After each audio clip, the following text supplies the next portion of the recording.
éthique, la DAJCPA, la Direction des affaires juridiques de la commande publique et des assemblées, et de la DAI, la Direction de l'aménagement et de l'immobilier, ainsi que de nos partenaires que sont Envirobat, Cinétique, Caprionis, que je salue et dont je laisserai à chacun le soin de se présenter. L'idée de ce webinaire est très modestement de mieux comprendre quelle est l'ambition de la région en matière d'achat durable et plus spécifiquement d'économie circulaire, de trouver les bonnes ficelles et les ressources pour entrer dans l'action et enfin de vous donner envie d'aller plus loin dans la démarche grâce à des retours d'expérience et des réalisations concrètes. Et nous terminerons à peu près vers 16h15 pour des questions-réponses. Voilà, enfin, on a normalement le format de ce webinaire est prévu sur une durée de 2 heures. Voilà, pour des raisons d'organisation pratique, et vu le nombre des personnes et des participants, on avait recensé 110 inscriptions. Voilà, je vous demande de couper, je vous remercie de couper votre caméra et votre micro et de ne les réactiver que pour intervenir et si possible de façon privilégiée dans les bulles des conversations. Voilà, et les supports de présentation vous seront communiqués dans le courant de la semaine prochaine. Voilà, je vous remercie de votre attention. Et je laisse la parole sans attendre donc à Geneviève. Dire une chose, que ce webinaire sera enregistré et donc je vais démarrer l'enregistrement. Ça y est, l'enregistrement a été déjà démarré. Je l'avais mis pour Vous l'aviez au début de ton démarré. Formidable, C'est bon. Karine. Voilà. J'espère que ça fonctionnera. Merci. Voilà. Merci à vous. Bonjour à toutes et à tous. Donc, je suis Geneviève Michel, je suis responsable du service d'optimisation et de coordination des achats à la direction adjointe de la commande publique. Et je vais donc présenter dans les grandes lignes la politique achat 2023-2028 avec en lien bien sûr l'économie circulaire. Est-ce que vous voyez donc la présentation? Oui, c'est parfait, oui. Très bien. Donc en préambule, je vais aborder les enjeux en fait de la politique achat. La politique achat, c'est vraiment une opportunité puisqu'en raison du volume financier, le volume financier de la région qui est autour d'1 milliard d'euros, elle constitue vraiment un outil qui est essentiel pour pouvoir répondre aux défis qui sont vraiment de 3 ordres, écologiques, sociétaux, sociaux et économiques, dans le cadre donc des objectifs du Pacte vert et de la SREST, qui est la stratégie régionale pour l'emploi, la souveraineté et la transformation écologique.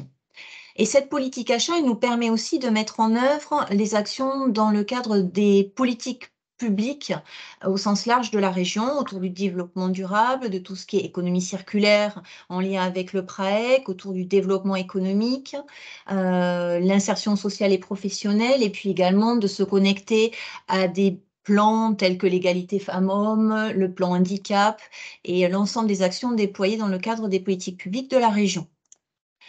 La politique achat, elle constitue un espace qui est ouvert à l'initiative. Pourquoi? Parce qu'on a vraiment une marge de manœuvre importante à différents niveaux en termes d'achat, par rapport déjà en amont de la chaîne de l'achat pour le questionnement et l'analyse des besoins auprès des directions. Donc on parle de juste besoin, on tend à raisonner en coût global dans cet item-là.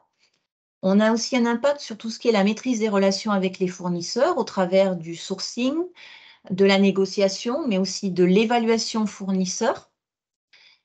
Ça permet également de mettre en place des objectifs en termes de développement durable dont j'ai parlé, autour des TPE-PME, pour favoriser l'accès de ces entreprises-là, mais pour développer aussi l'économie sociale et solidaire, le handicap et l'insertion dont j'ai déjà parlé, le commerce équitable, la responsabilité sociale des entreprises. Bien entendu, les achats ont aussi un objectif de maîtrise des dépenses. Et il y a aussi tout un volet innovation à mettre en œuvre dans le cadre des achats.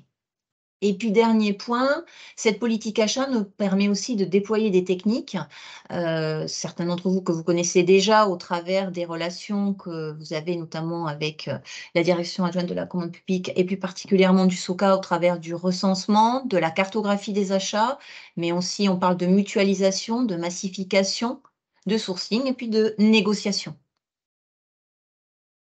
Il faut souligner aussi que la politique achat, elle est encadrée par certains textes, parce que l'adoption donc d'un SPASER, qui est le schéma de promotion des achats socialement et écologiquement responsables, il est obligatoire désormais pour les collectivités territoriales qui réalisent plus de 50 millions d'euros d'achats par an.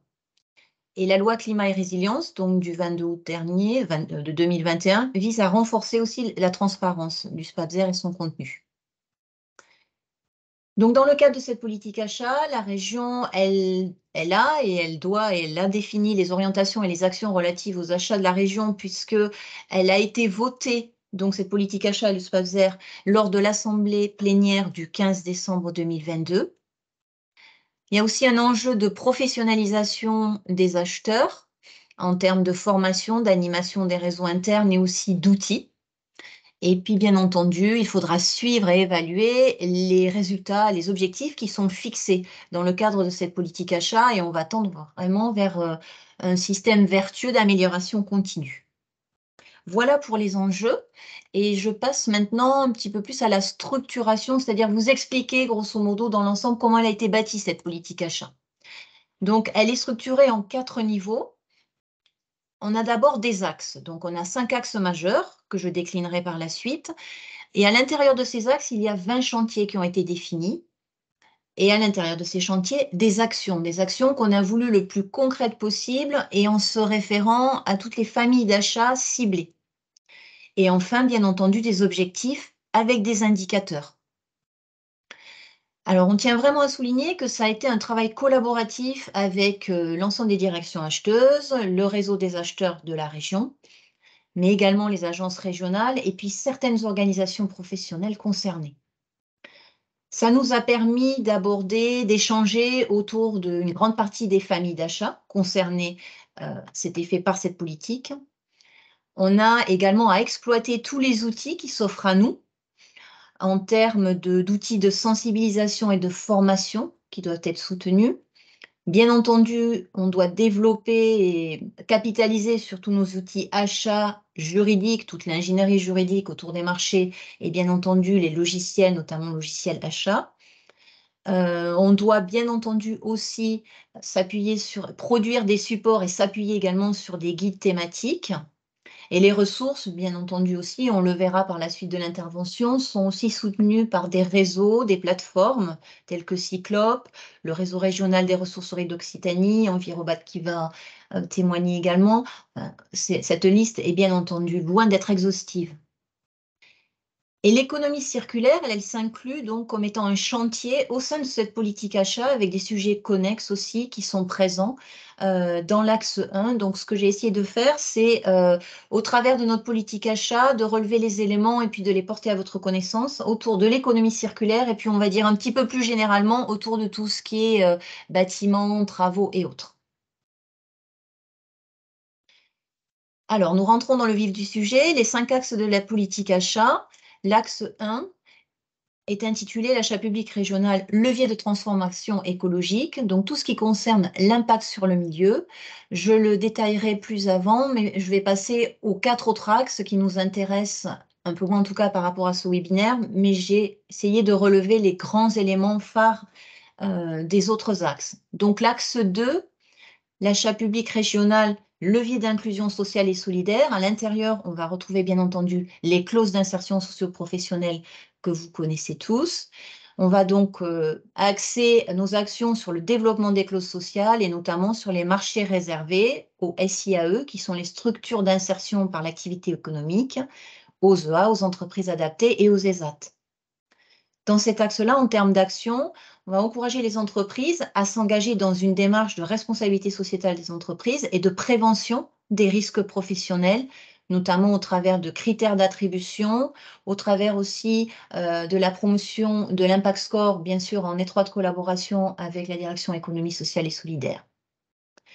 On va développer les achats de produits issus du commerce équitable en s'engageant dans une charte auprès du réseau territoire de commerce équitable. On a déjà commencé un travail et ce travail va se poursuivre. Et on va également promouvoir l'égalité professionnelle femmes-hommes. Les clauses sociales peuvent y participer aussi par certains aspects et de lutter aussi contre les discriminations. L'axe 3, lui, est tout autour du volet économique, donc plutôt tourné entreprise.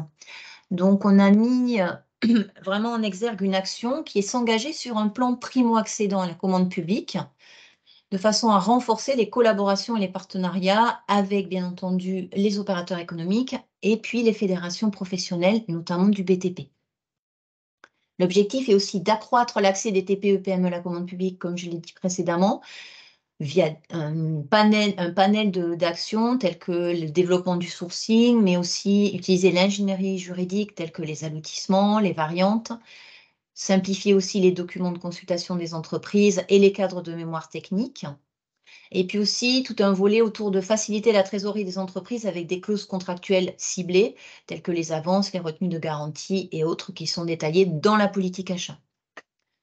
L'objectif est également de développer l'achat auprès des entreprises régionales. Des outils tels que les contrats de filière ou les clauses de révision de prix adaptés y participent. Le développement des achats auprès du secteur de l'économie sociale et solidaire avec donc un objectif que l'on s'est fixé d'augmenter de plus de 10% par an les achats dédiés à l'économie sociale et solidaire. Donc, en utilisant un ensemble de leviers tels que le sourcing, des matinales qu'on a pu en organiser l'année dernière, mais aussi au travers de marchés réservés et d'autres outils à déployer. Et enfin, pour cet axe, il y a tout un axe innovation, développer les achats innovants via des critères, mais aussi avec des marchés, des partenariats d'innovation. On a commencé à lancer un ou deux marchés d'achats innovants, donc on voit que c'est en train de prendre et donc c'est à développer. L'axe 4 est orienté autour de tout ce qui est performance, donc la professionnalisation, on va dire, de la fonction achat. On veut poursuivre la digitalisation et maîtriser la relation fournisseur et l'optimisation des coûts. J'accélère un peu parce que je vois que le temps avance. Et l'axe 5 est autour de tout ce qui est équilibre contractuel avec les entreprises, donc via la signature d'une charte relation fournisseur-achat responsable. Et bien sûr, on va travailler sur tout ce qui est la détection des pratiques anticoncurrentielles avec la prévention des conflits, le recours à la médiation et le projet de mettre en place une charte de déontologie de l'acheteur. Nous rentrons vraiment dans le vif du sujet autour de l'axe 1, donc je le répète, qui est un levier de transformation écologique, et avec le chantier 1 qui met en œuvre une action de systématiquement intégrer des considérations environnementales dans les marchés. Une des actions qui a été définie est de développer le réseau régional des achats durables, donc le RESOC, qui est un nouveau réseau qui a été mis en place depuis juillet dernier, qui a pour objectif de fédérer les synergies entre acheteurs publics et avec la mise en place d'un guichet vert dans le cadre du plan national des achats durables pour mettre à disposition un service gratuit de conseil environnemental auprès des acheteurs publics.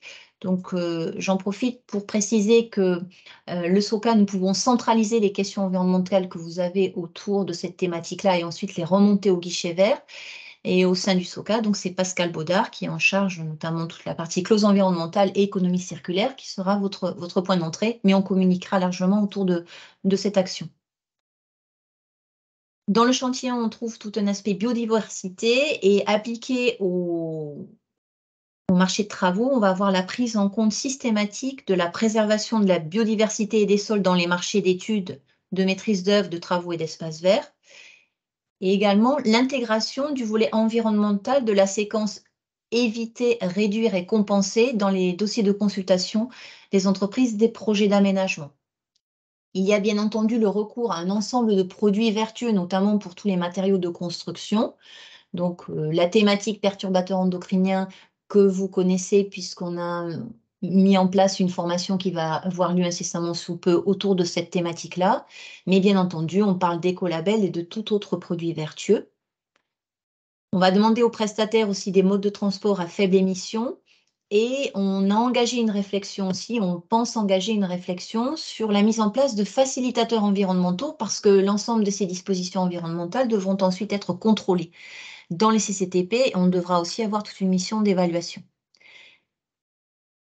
C'est le chantier 2, donc de l'axe 1, qui concerne l'économie circulaire au cœur de l'achat régional. Donc voici les actions qui ont été donc mises sur le papier et puis que nous allons devoir déployer ensemble autour des clauses de progrès, avec des objectifs chiffrés d'augmentation de produits recyclés et reconditionnés dans des marchés ciblés. On va aussi privilégier le recours à tout ce qui est matériaux issus du réemploi et de la réutilisation dans les conditions prévues par la loi AGEC. Il va falloir qu'on développe aussi le retour au diagnostic ressources et au diagnostic PEMD. Et puis tout un volet autour des alternatives aux achats de matériel neuf et de la REP, de la responsabilité élargie du producteur. Le chantier 3 concerne l'analyse du cycle de vie, mais concerne aussi les bâtiments. Donc l'analyse de cycle de vie de façon très schématique, ça permet d'évaluer les aspects environnementaux des projets de construction et de rénovation autour des enjeux, notamment de l'eau, de matières premières et d'impact sur la biodiversité. Donc, on a prévu toute une acculturation d'abord des acheteurs et prescripteurs à cette notion qui est complexe, avec la mise en place d'outils et une anticipation et une prise en compte dans les critères d'attribution pour des marchés ciblés. Le chantier 4, toujours dans l'axe 1, consiste à aller vers plus de sobriété dans les achats et notamment l'acte de construire. Donc, ça va être d'intégrer systématiquement des dispositions qui visent à réduire les consommations d'eau et d'énergie dans les marchés, de développer les matériaux géo et biosourcés et les énergies renouvelables, et de privilégier, bien entendu, une stratégie foncière qui soit sobre et durable, notamment pour lutter contre l'artificialisation des sols, et de poursuivre la construction des lycées à énergie positive dans le cadre de la stratégie REPOSE. J'en viens maintenant aux objectifs et aux indicateurs.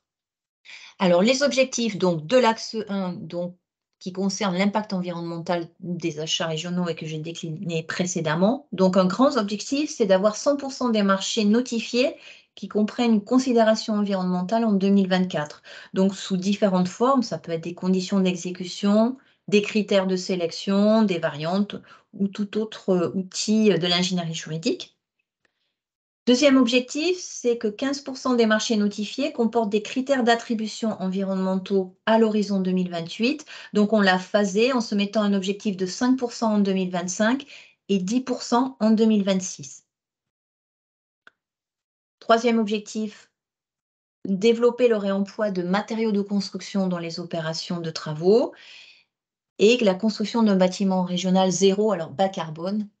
Voilà, donc ça, ce sont on va dire, des objectifs phares que j'ai relevés qui concernent plus particulièrement le champ dont on traite aujourd'hui, mais bien entendu, il y a d'autres objectifs au sein de cet axe 1. Et les indicateurs en rapport donc avec ces objectifs, donc on va mesurer le nombre et le nombre et le pourcentage de marchés notifiés annuels qui intègrent des matériaux biosourcés dans la construction.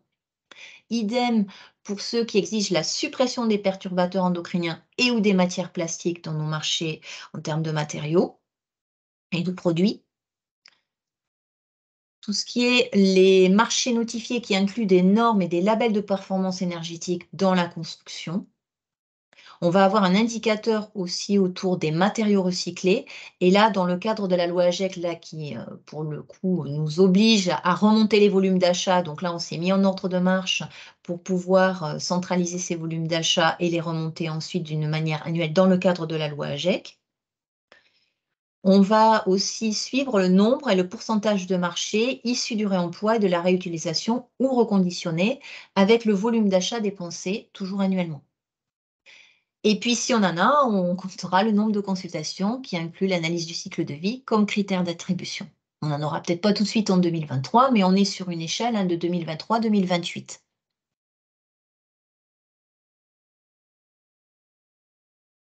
Dernier aspect qui est donc tout ce qui est plan d'action, mise en œuvre concrète et les projets en cours.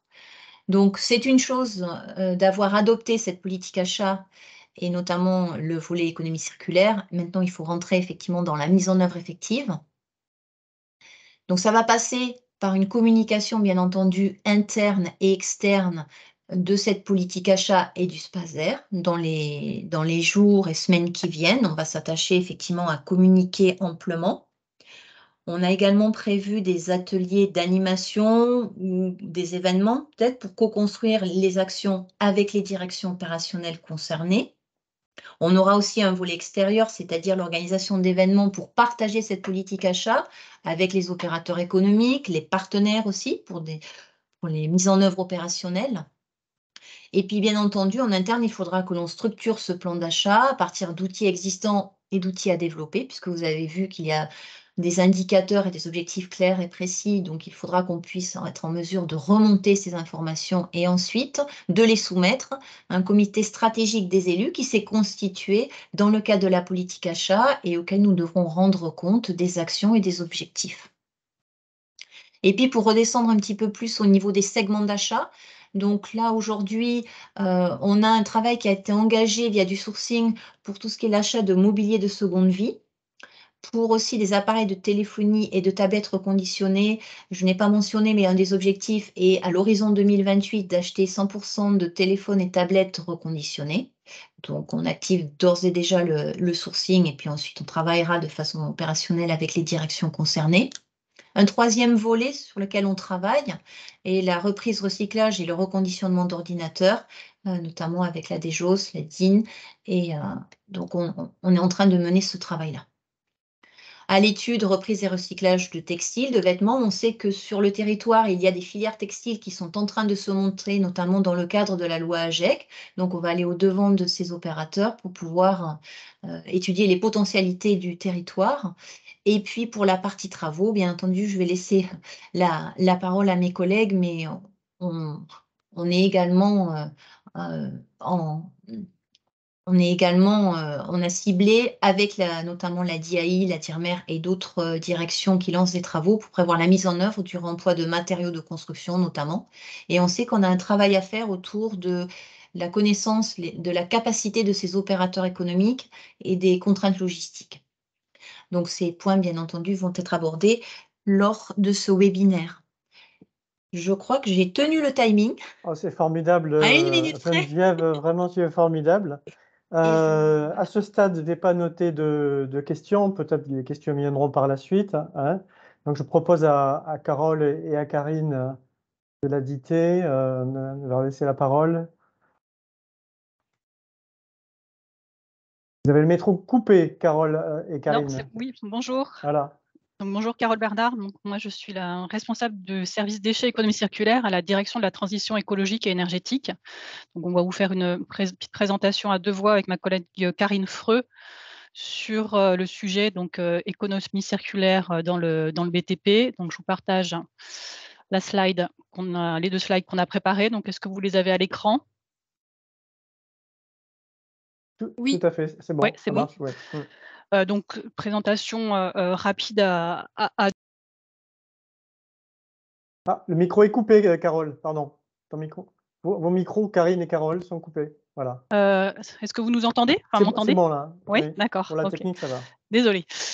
Donc, ce que je vous disais, c'est de reprendre un petit peu de hauteur par rapport à la présentation de Geneviève pour reparler des choses que tous on connaît au niveau des agents de la région, mais pour repréciser en fait ce que font les différentes directions sur ce sujet de l'économie circulaire dans le BTP. Donc, c'est vrai que le cadre d'intervention là qui nous guide tous aujourd'hui, c'est le pacte vert, puisque c'est le projet politique du second mandat de la présidente. Donc, le pacte vert qui a été adopté en novembre 2020 et qui vise à transformer notre action, enfin l'action régionale, vers un modèle économique et solidaire, donc porteur à la fois de justice sociale et également qui donne la priorité à un modèle économique soutenable pour la planète, c'est-à-dire qu'il soit économe en énergie, en ressources naturelles et en matières premières. Donc, le pacte vert guide nos nouvelles interventions, puisque là, l'ensemble de nos dispositifs d'intervention sont en train d'être revus au regard donc, du pacte vert. Et le pacte vert, il agrège en fait l'ensemble des objectifs de transformation écologique qu'on retrouve dans différentes stratégies ou plans. Donc là, je vous en ai mis juste quelques-unes qui sont pilotées au niveau donc, de la direction de la transition écologique et énergétique, donc à savoir la stratégie à énergie positive, donc, qui s'appelle REPOS, qui vise à faire de la région la première région d'Europe à énergie positive à l'horizon 2050. Donc ça veut dire quoi? Ça veut dire en fait que de couvrir les besoins énergétiques à l'échelle de la région par 100% d'énergie renouvelable. Donc ça, c'est à horizon 2050. Donc de fait, ça induit de baisser nos consommations d'énergie via notamment des mesures de sobriété et d'efficacité énergétique, et également de démultiplier la production d'énergie renouvelable sur le territoire. Également, donc un autre sujet donc évoqué par Geneviève, celui de la biodiversité. Donc le cadre qui régit ça s'appelle la stratégie régionale biodiversité et le futur plan Noé, qui est le plan nature en Occitanie, évidemment. Donc il vise à reconquérir et à préserver la biodiversité. On a également un plan d'intervention régionale sur l'eau qui, lui, vise à ce que chacun puisse accéder à la ressource en eau de manière durable dans le temps, puisque l'eau est une ressource qui n'est pas, qui est limitée. Et également donc le plan régional d'action en faveur de l'économie circulaire, donc également porté par la DITI, et qui vise, lui, à accélérer la transition vers une économie donc circulaire, comme son nom l'indique, sans déchets ultimes et faiblement extractrice de ressources. Donc qu'est-ce que ça veut dire? Eh bien, ça veut dire une économie en fait qui limite la consommation de ressources et les gaspillages des ressources naturelles. Donc ce que Geneviève disait aussi dans le spazer, donc les sols, le foncier, les ressources énergétiques, les ressources minérales, les ressources végétales et animales, enfin le bois, l'eau, etc. Et ça nécessite effectivement de revoir nos modes de production et de consommation. Il y a également une déclinaison de ce plan d'action en faveur de l'économie circulaire qui est le plan plastique, donc qui vise à limiter l'usage du plastique à usage unique et à faire qu'il n'y ait plus de déchets plastiques ultimes à l'horizon 2030. Donc là, on voit les transpositions dans le SPASER également en limitant notamment l'usage d'emballages plastique à usage unique pour limiter les déchets plastiques. Et pour ce faire, pour mettre en place ce plan régional d'action en faveur de l'économie circulaire, forcément donc la région donc décline tous ces outils, donc à savoir des aides financières pour accompagner les territoires, les collectivités, les associations, les entreprises, les citoyens dans la transformation vers ce modèle circulaire. Et également, elle soutient un certain nombre de réseaux ressources qui développent des outils, des méthodes pour nous accompagner dans la transition vers l'économie circulaire. Donc tous ces outils, donc Karine va vous les présenter dans la slide suivante. Et ensuite, le gros enjeu, c'est bien sûr donc l'exemplarité de l'institution régionale, de ce qu'on fait nous au niveau de la région, des opérations qu'on mène en maîtrise d'ouvrage. Donc ça implique forcément de revoir un certain nombre de choses, donc notamment sur les opérations de travaux dont on va parler plus spécifiquement après, les chantiers notamment de démolition, de rénovation et de construction qui sont en maîtrise d'ouvrage région ou en lien après avec ces opérateurs régionaux, pour faire que les bâtiments qu'on construit soient des bâtiments à haute performance énergétique. Donc pendant la phase de travaux, donc on limite la consommation de ressources, notamment en intégrant peut-être du réemploi, que les déchets soient bien gérés sur le site pour permettre une bonne valorisation, que les enjeux de biodiversité de sol soient pris en compte, les enjeux également d'économie d'eau. Donc tout ça, en fait, l'exemplarité de l'institution régionale se traduit dans l'axe 1 du SPASER, donc présenté par Geneviève, puisque c'est bien le SPASER qui est vraiment le levier au niveau donc, de l'exemplarité régionale, de ce qu'on fait en propre, de la transition écologique et de la transition vers l'économie circulaire. Donc je passe la parole à Karine qui va illustrer davantage mes propos qui étaient très généraux sur quelques actions phares qu'on a accompagnées et quelques réseaux qu'on accompagne qui sont à votre service. Merci Carole. Donc je prends le relais effectivement sur ce schéma que j'ai repris le schéma de l'économie circulaire de l'ADEME qui démontre les 3 domaines et les 7 piliers d'action sur l'économie circulaire.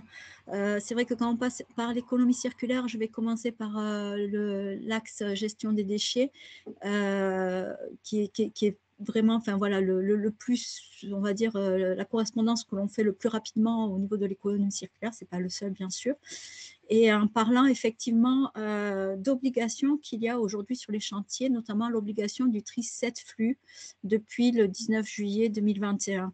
Donc ces 7 flux sont papier, le carton, le métal, le plastique, le verre, le bois et maintenant le plâtre et tout ce qui concerne les fractions minérales, que ce soit le béton, les pierres, la brique et les céramiques.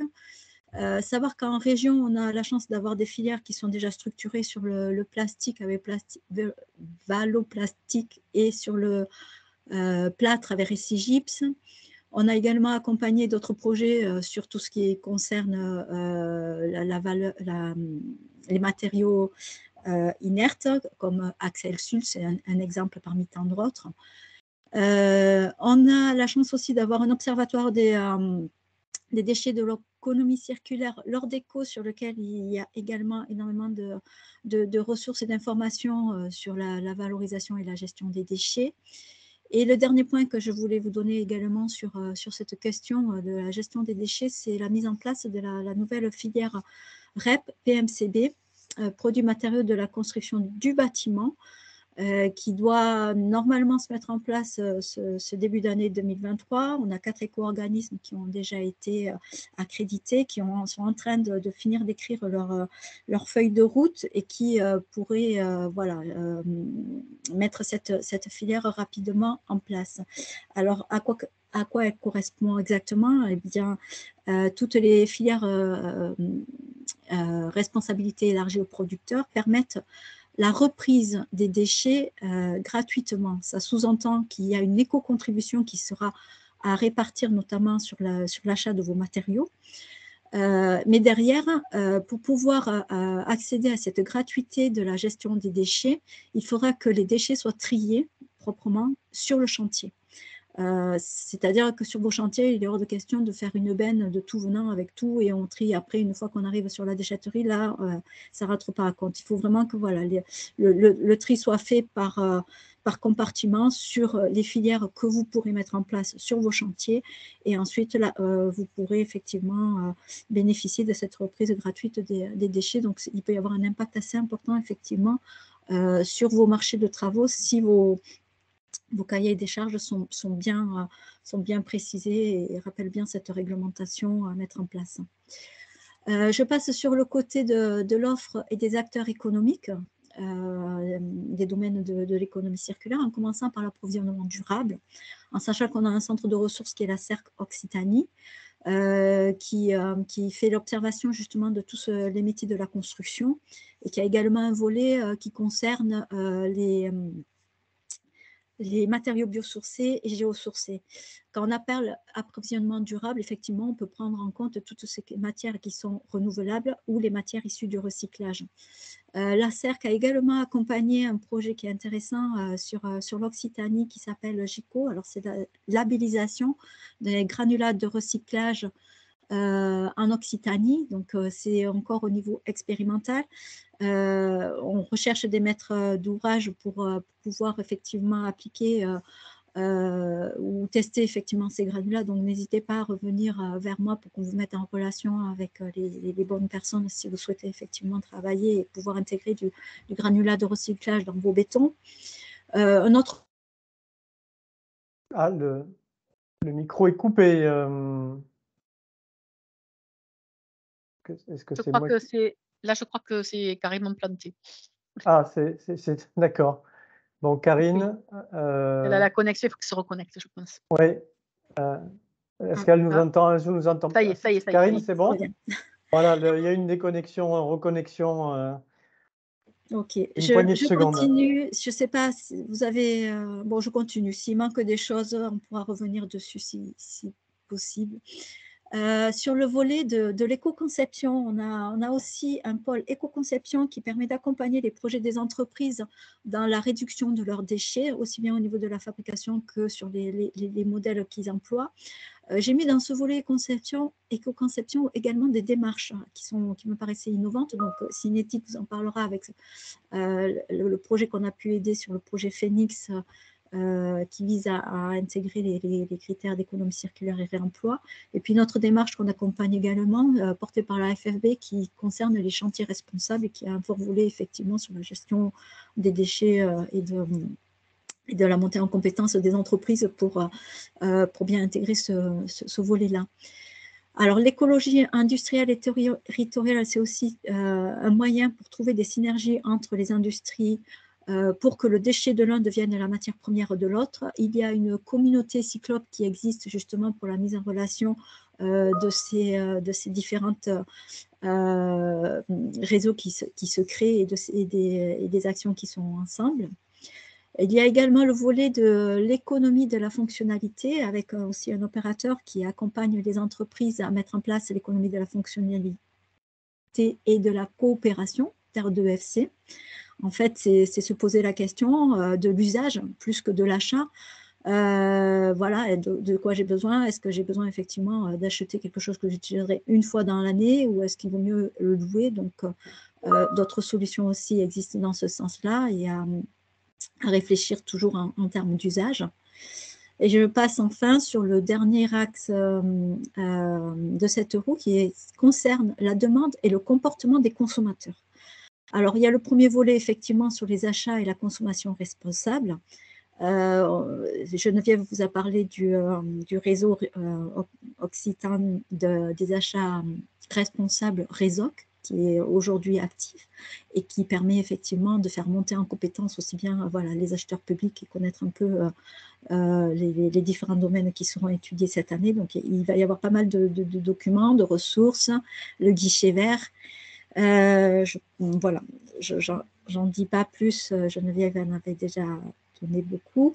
Et j'aimerais citer aussi une opération qui est portée par la CCI de l'Hérault, l'opération César, qui aussi est un booster pour développer un peu les performances des acheteurs et des fournisseurs. Donc, il y a aussi des choses intéressantes qui se font et qu'on peut aller trouver sur leur site.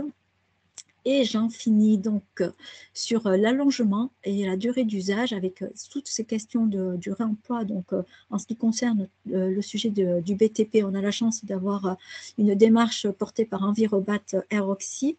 Julie nous en dira un peu plus tout à l'heure sur ce qu'on a de tout ce qu'il propose. Et puis, savoir qu'effectivement, sur le territoire, on accompagne aussi des acteurs comme Cassin Recyclage pour une plateforme de réemploi, Caprionis ou Mass Réemploi. Tout ça, ce sont des projets qu'on peut trouver sur la plateforme Cyclope, des acteurs qu'on peut trouver sur la plateforme Cyclope. Il n'y a pas que ça, il y a énormément de choses qu'on a accompagnées et sur lesquelles, effectivement, je vous invite vraiment à vous appuyer. Ce sont des réseaux et des centres de ressources qui sont faits également pour vous, donc n'hésitez pas à les solliciter et à nous demander également, Carole, moi et notre service, si vous souhaitez être mis en relation avec des démarches qui vous paraissent intéressantes auxquelles vous souhaiterez participer. Voilà, je ne sais pas s'il y a des questions. J'ai vu beaucoup de choses. Merci Karine. Non, pour l'instant, dans le fil, pas encore. On les traitera peut-être. On communique les informations au fil de l'eau. Peut-être donc, Julie, pour continuer sur cet aspect ressources, Oui. je vous laisse la parole. Oui, bonjour. Alors, je partage juste ma présentation.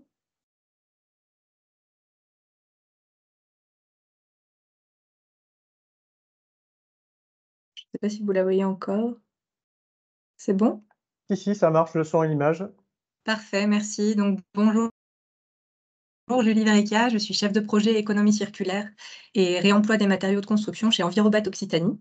Et donc, j'interviens cet après-midi pour vous présenter les outils qui vont être à votre disposition pour développer le réemploi sur vos projets, puisqu'on a vu que c'était dans votre feuille de route. Donc, un petit mot déjà sur Envirobat Occitanie pour ceux et celles qui ne nous connaissent pas encore, Envirobat Occitanie, on est une association professionnelle régionale et on a pour objectif de contribuer à réduire l'empreinte environnementale des bâtiments et des quartiers. Pour ça, on s'est donné une stratégie à horizon 2025. On a appelé ça la stratégie du déjà là, parce que les 70% des bâtiments construits aujourd'hui, enfin en place sur notre territoire aujourd'hui, seront toujours là en 2025. Et du coup, c'est comme ça qu'on a construit notre feuille de route pour accompagner l'aménagement circulaire et frugal, soutenir la rénovation durable et l'exploitation efficiente des bâtiments, favoriser l'exemplarité dans la construction et le bâtiment, et puis faciliter la structuration des filières matériaux bas carbone et de réemploi. Et c'est de ça qu'on va parler cet après-midi. Donc, on est une association donc, avec des administrateurs très impliqués, et puis on est 12 salariés répartis sur Toulouse et Montpellier. Et on a des soutiens financiers de l'ADEME, de la région, et pour certains projets de l'Europe. On est, en fait, on est un réseau d'acteurs de la construction, et parmi nos adhérents, on a pour moitié des maîtrises d'œuvre et pour autre moitié des maîtrises d'ouvrage, des entreprises de la construction, des fournisseurs, des organismes de recherche, de formation, des industriels et puis quelques personnes physiques. Donc en tout, 250 adhérents. Et puis, on n'est pas seul, puisqu'on fait aussi partie d'un réseau qui s'appelle le réseau bâtiment durable, qui est animé par l'ADEME. Et donc, on ne s'appelle pas juste Envirobat, mais Envirobat Occitanie, puisqu'on a aussi des petits copains dans d'autres régions qui portent le même nom. Donc voilà pour la présentation très succincte de l'association. Donc, on est à la fois, juste pour conclure, un réseau d'acteurs, un centre de ressources et un centre de formation. Et donc, on va le voir au travers des outils que je vais vous présenter. Et donc, là, je vais faire un focus sur les outils de la filière réemploi. Donc, sur le sujet du réemploi, nous, on travaille sur 3 projets. Le projet Air-Oxy, dont a parlé Karine à l'instant, qui a pour objectif d'accompagner la structuration de la filière réemploi sur l'ensemble de l'Occitanie. C'est un projet donc soutenu par l'ADEME et la région Occitanie et qui se déroule sur 3 ans.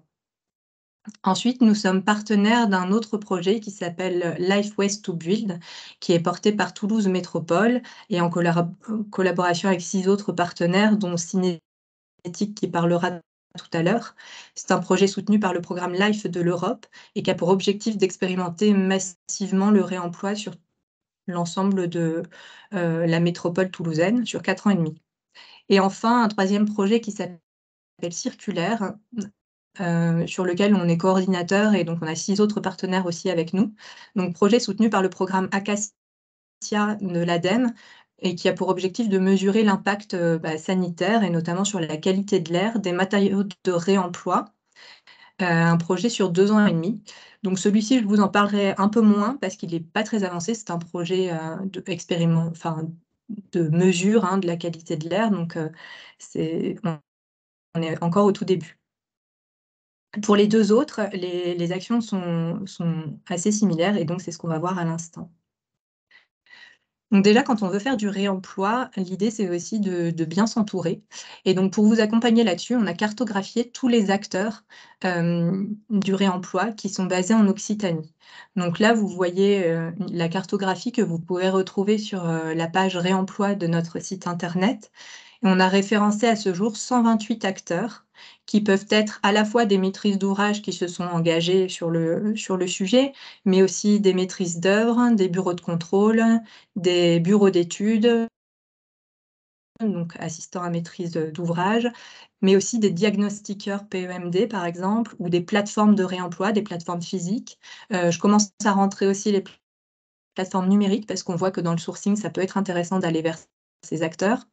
Et puis des filières aussi de réemploi qui commencent à exister et que je vous détaille sur cette slide-là. La région, donc on l'a vu à l'instant, il y a déjà 128 acteurs référencés, il y en a certainement d'autres encore à référencer et c'est l'objet de tout le projet que je développe. Mais parmi ces acteurs, on détecte déjà 6 filières de réemploi. Donc des filières, ça veut dire des entreprises qui sont déjà assez structurées sur ces matériaux-là, et notamment sur les radiateurs en fonte, la métallerie, le carrelage, l'aménagement intérieur, les matériaux anciens. Donc sur les matériaux anciens, vous le voyez au milieu, c'est tout un groupe d'acteurs finalement. Il y en a beaucoup qui sont répartis sur le territoire. Et enfin, le 6e, il est légèrement excentré, c'est sur la moquette, donc Aurac, qui est plutôt sur la Nouvelle-Aquitaine, mais qui commence à pas mal travailler aussi en Occitanie, donc c'est intéressant de le référencer.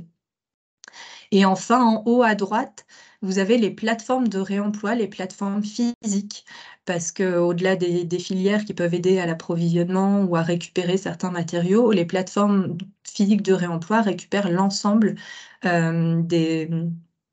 l'ensemble des matériaux.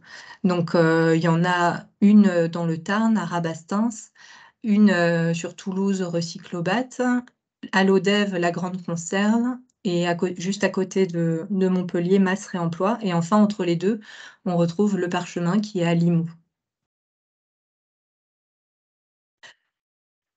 Donc, pour parfaire ce réseau d'acteurs, Karine et Geneviève ont parlé du réseau Cyclope, qui est un réseau d'économie circulaire, enfin une plateforme régionale sur l'économie circulaire qui a pour objectif de faire communiquer les acteurs qui travaillent sur l'économie circulaire. Et notamment, il y a une communauté du BTP qui a pour objectif de traiter du sujet d'économie circulaire sur la construction.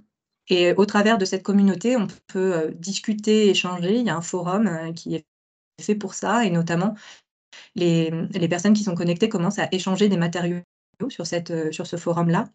On peut aussi co-créer des outils, puisqu'il y a une page wiki. On peut s'informer, s'outiller, il y a de la documentation, il y a de l'actu et réseauter, puisque l'idée, c'est surtout ça, c'est d'échanger sur les bonnes pratiques. Une fois qu'on s'est un peu bien entouré avec des acteurs du réemploi, on peut aussi aller chercher quelles sont les dynamiques expérimentales sur le territoire, quels sont les retours d'expérience, qu'est-ce qui marche, qu'est-ce qui marche moins, et comment s'inspirer. Donc, il y a une autre cartographie qui est finalement la même, hein. Il y a juste un petit bouton qui vous permet soit d'accéder aux acteurs, soit aux opérations. Et donc, on a actuellement 39 opérations référencées.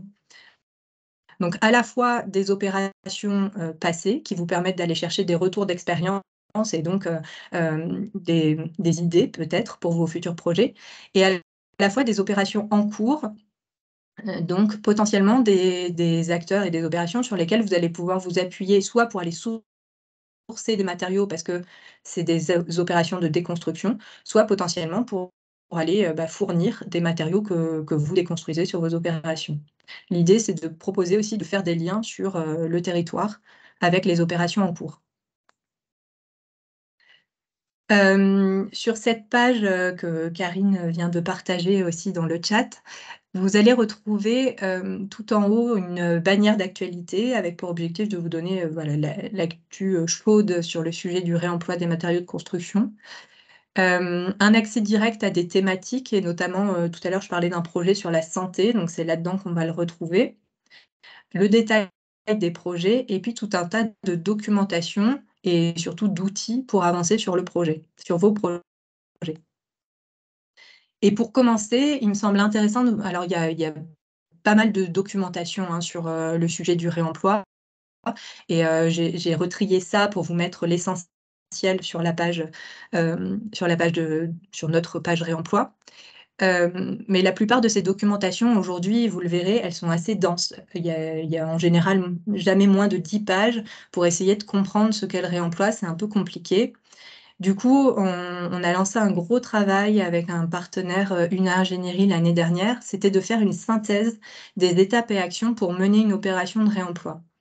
Donc l'idée, c'est au travers de schémas là, que vous voyez à l'écran, de se poser les bonnes questions et de mettre en place les actions qui vont bien pour avancer sur un projet de déconstruction ou un projet de construction. Et puis, pour chacune de ces actions, d'aller chercher les ressources et les outils qui vont vous permettre d'avancer. notamment comment je vais prescrire un bureau de contrôle, comment je vais prescrire une déconstruction sélective, etc. Et en fait, comme la documentation est très dense, pour chacune des actions, on est allé vous chercher la bonne page dans le document qui va bien. Donc, vous pouvez à la fois cliquer, donc chacun des éléments, des outils qui sont mis en face des actions sont cliquables, donc vous pouvez directement les retrouver. Et en plus, vous avez de notifier la bonne page pour aller chercher ce qui vous intéresse parmi ces ressources. Et donc, une fois que vous avez consulté ce document qui est un peu clé, à mon sens, pour se lancer sur le sujet du réemploi, si vous avez encore des questions, il y a une foire aux questions qui permet de répondre au plus près aux questions que vous pouvez vous poser encore. Puis, on n'a peut-être pas répondu à tout, donc si vous avez encore des questions, un autre outil, ce sont les formations pour aller plus vite. On vous propose des formations de 1 jour et demi à 2 jours sur le sujet du réemploi. Une première formation qui s'appelle « Introduction aux méthodes et techniques sur le sujet du réemploi » où là, sur 2 jours, vous avez un peu l'ensemble du sujet qui est traité. Et puis, des formations plus spécifiques sur le diagnostic PEMD, le diagnostic ressources, la déconstruction sélective et puis la conception de projets à partir de matériaux de réemploi. Donc, le dernier, on est plus sur la prescription et l'intégration. Et pour animer le réseau, on a aussi quelques groupes de travail parce que le sujet du réemploi, il est encore assez nouveau, on l'expérimente. Et pour faire avancer et pour même avancer tous ensemble sur le sujet, l'idée de ces groupes de travail, c'est de se réunir et de mettre sur la table un peu nos attentes, nos blocages et d'essayer de résoudre ensemble ces sujets-là.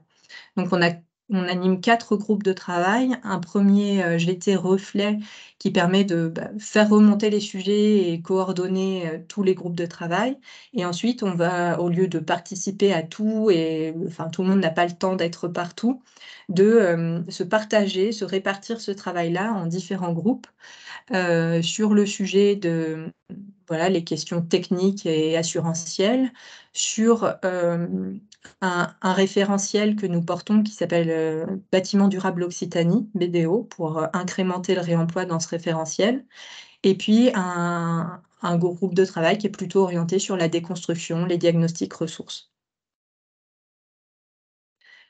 Et enfin, pour animer le réseau, on propose tout au long de l'année des visites de sites, à la fois des visites d'opérations phares, et à la fois des sites. Donc, par exemple, cette année, l'année dernière, en 2022, on a visité le Parchemin, donc je le disais tout à l'heure, qui est une plateforme physique de réemploi, et puis une boutique éphémère de chantier sur une opération à Albi.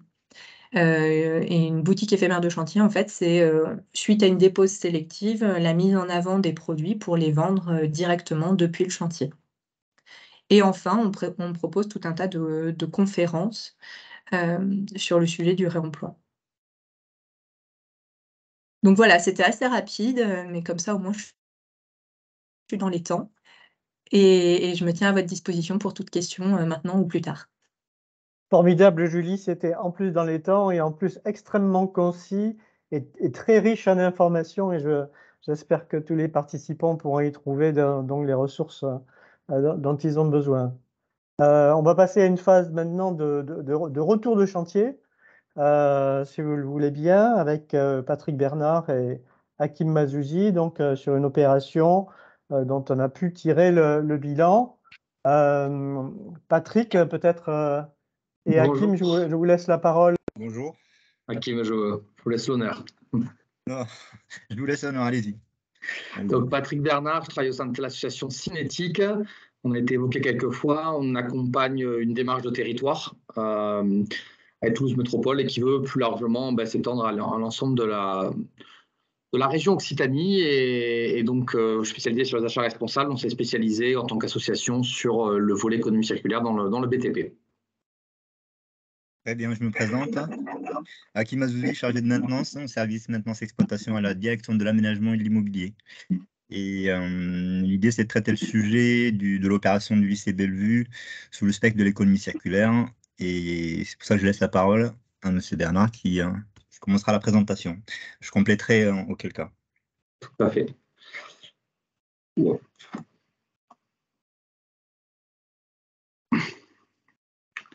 Est-ce que le support apparaît? Tout à fait. Ouais. Super. Donc, on va vous présenter le bilan final avec Hakim parce que le chantier est terminé. Donc, c'est pour ça que c'est intéressant en termes d'économie circulaire de partir sur un chantier fini ensemble.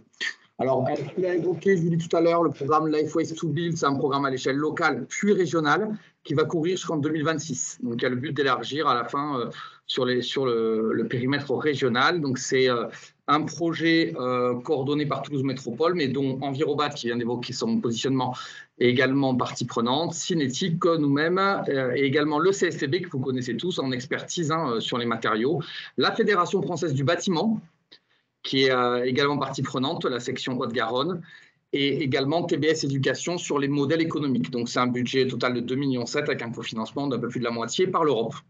Voilà, en quelques mots sur le programme.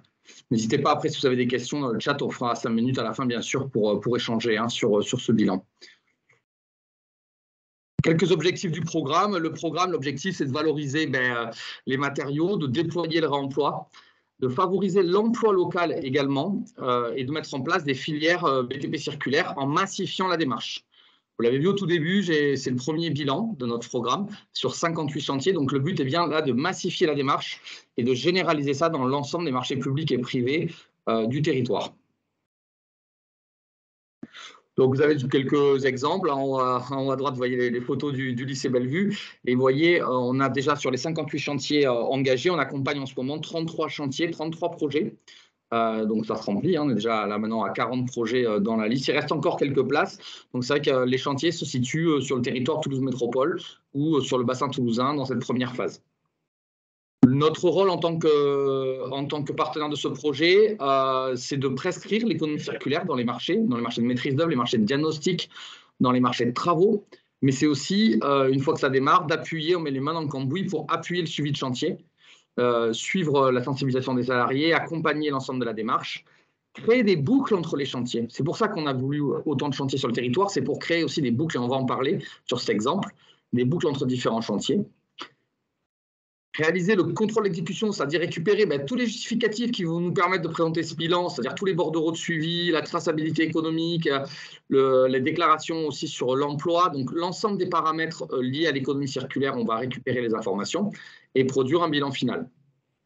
On s'est fixé 2 grands objectifs sur le projet, c'est valoriser 85% de la matière en tonnage. La loi en impose 70%, donc d'aller 15 points plus haut. Et également intégrer 5% de matériaux de seconde main dans les projets, notamment dans les projets neufs.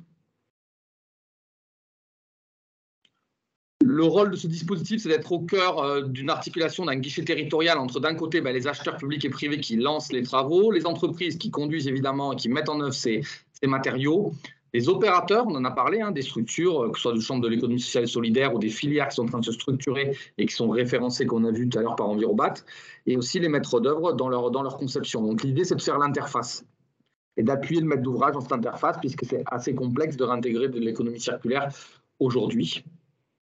Et du coup, l'idée, c'est d'être en articulation. Donc, on va parler du lycée Bellevue, donc de la première opération. Peut-être, M. Mazouzi, de nous dire 2 mots sur le projet, sur ce lycée et sur votre opération. Ouais.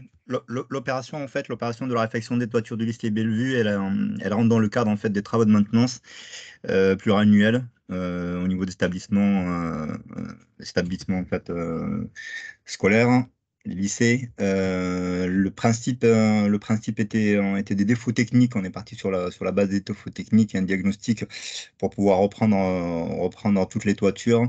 Le bilan final des déchets au niveau de la phase diagnostique était défavorable pour l'opération. Donc on a intégré le projet dans une logique d'économie circulaire. Du coup, on a intégré le bureau d'études cinétiques à l'équipe de maîtrise d'œuvre pour permettre de nous accompagner sur toute la partie prescription au niveau des documents de consultation des entreprises, le suivi de la déconstruction, le bilan final.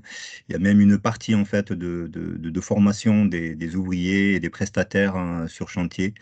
Donc l'idée c'était de donner un modèle en fait, d'inscrire ce projet-là dans le projet Was to Build, de permettre en fait d'intégrer les principes et les prescriptions de l'économie circulaire et même de faire évoluer les pratiques des prestataires sur les chantiers, les prestataires travaux sur les chantiers. Voilà globalement l'opération. L'opération aussi, elle a bénéficié aussi en fait des dotations régionales d'investissement. Ce qui a fait en fait qu'on a pu travailler sereinement sur le coût global, de l'opération. Merci aussi encore merci de nous avoir fait confiance à notre association pour accompagner cette opération dans ce programme. Je vais passer du coup au bilan, ce que ça a produit. Donc les éléments de contexte, on les a indiqués. Le programme, le chantier est donc rentré dans le programme, le projet de la Waste to Build. On s'était fixé, vous vous rappelez, 85% de valorisation des déchets en valorisation matière. Et on avait aussi un autre enjeu, nous de notre côté, au niveau de la modélisation qu'on a conduit avec M. Mazouzi, c'était de voir si on pouvait faire une boucle économique gagnante. Parce que c'est vrai, quand on entend parler emploi, écononomie circulaire, on se dit voilà, ça va être compliqué, ça va nous coûter plus cher. Et donc là, on avait pour objectif sur cette opération d'essayer de lever ces freins-là et d'essayer de faire la démonstration, on va voir si on y arrive ou pas, à faire la démonstration d'une boucle économique gagnante qui crée de l'emploi localement. Donc, et bien sûr, il y a toutes les vertus environnementales qu'on espère sur ce type d'opération de manière classique. Mais c'est vrai que c'est sur ce frein-là et cet axe-là qu'on souhaitait travailler, en s'appuyant aussi sur la région comme grand maître d'ouvrage, pour acquérir aussi certains matériaux qui allaient être déposés et proposés en réemploi. On avait cet objectif-là. Concrètement, qu'est-ce qu'on a fait? On a rédigé les marchés de travaux, en sachant qu'on était sur un accord cadre, donc j'y reviendrai.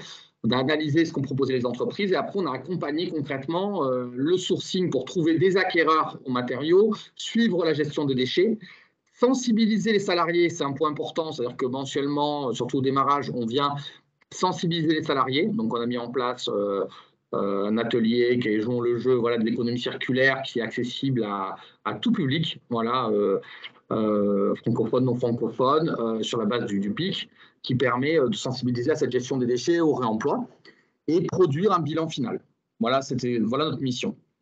Qu'est-ce que ça a donné? Concrètement, on a rédigé donc sur l'accord cadre les marchés qui ont découlé de l'accord cadre. On a intégré l'économie circulaire, donc sur des objectifs de dépose, de schéma, de désigner un responsable au sein de l'entreprise concernée, du prestataire, sensibiliser les salariés et demander des justificatifs sur toute la traçabilité des déchets et venir en appui, en accompagnement des entreprises, parce que si c'était nouveau pour nous, c'était nouveau pour M. Mazouzi et la région sur cette opération-là, c'était également nouveau pour les entreprises. Donc l'idée, c'était de pouvoir accompagner l'ensemble des acteurs.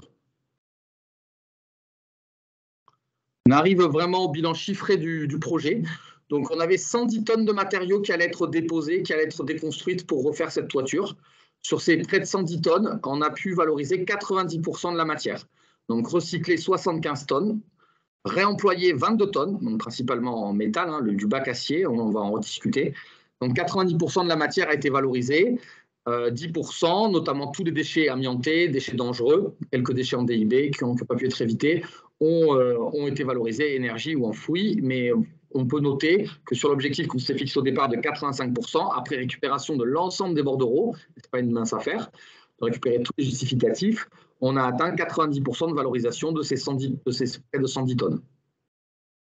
Donc on était satisfaits, les entreprises ont joué le jeu, nous ont quand même transmis les documents, ont joué le jeu. On les a conseillés aussi sur les filières de traitement des déchets et sur un tri sélectif, comme a cité Karine tout à l'heure, un tri sélectif important à la base, parce que c'est là que se joue cette dimension-là. Ça vient anticiper la REP qui arrive, donc avec la gestion des déchets par les éco-organismes. Donc on était sur un tri 7 flux typique qui a bien fonctionné dans son ensemble.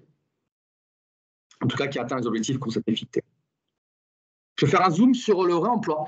Donc, parmi les ressources visées dans toutes les ressources qu'on avait, il y avait une ressource qu'on avait ciblée avec M. Mazouzi, c'était le bac acier.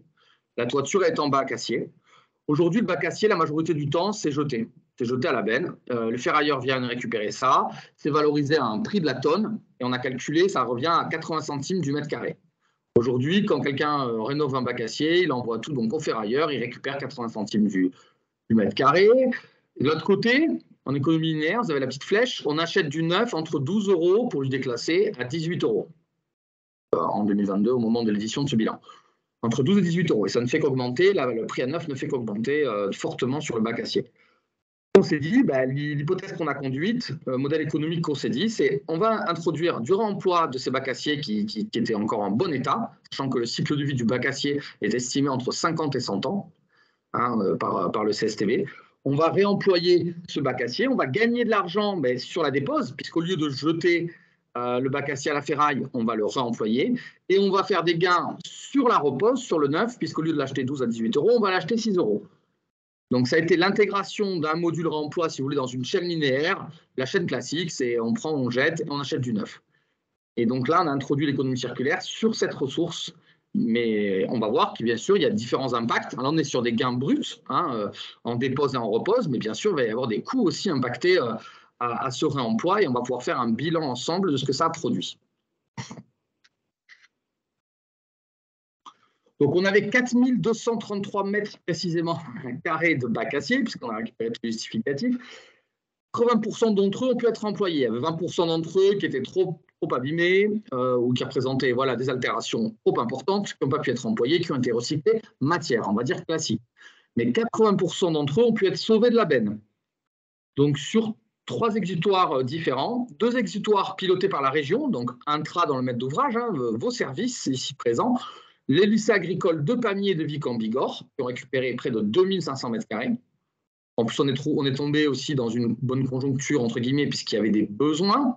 Il y avait la grêle, il y a toujours des besoins en bac acier, mais là, les besoins étaient urgents. Le temps de se fournir en neuf était long, c'est à peu près 2 à 3 mois pour commander du bac acier neuf. Donc là, on avait des ressources disponibles sur site, conditionnées, stockées, de bonne qualité, qui ont pu être réorientées vers la région, mais aussi vers un autre maître d'ouvrage, partenaire aussi du programme Waste to Build, donc l'aménageur métropolitain. Pardon ? Non, c'est bon, Patrick, vous pouvez continuer, c'est juste une interférence. Ouais. Ok, pas de souci. Et donc, du coup, Opidea, donc le maître d'ouvrage, la société d'économie mixte, qui a passé par l'entreprise Guintoli, qui a récupéré 720 mètres carrés. Vous voyez dans la photo en bas, il s'en est servi en clôture de chantier. Parce qu'en clôture de chantier, aujourd'hui, on est à 12 € du mètre carré, à peu près comme du déclassé.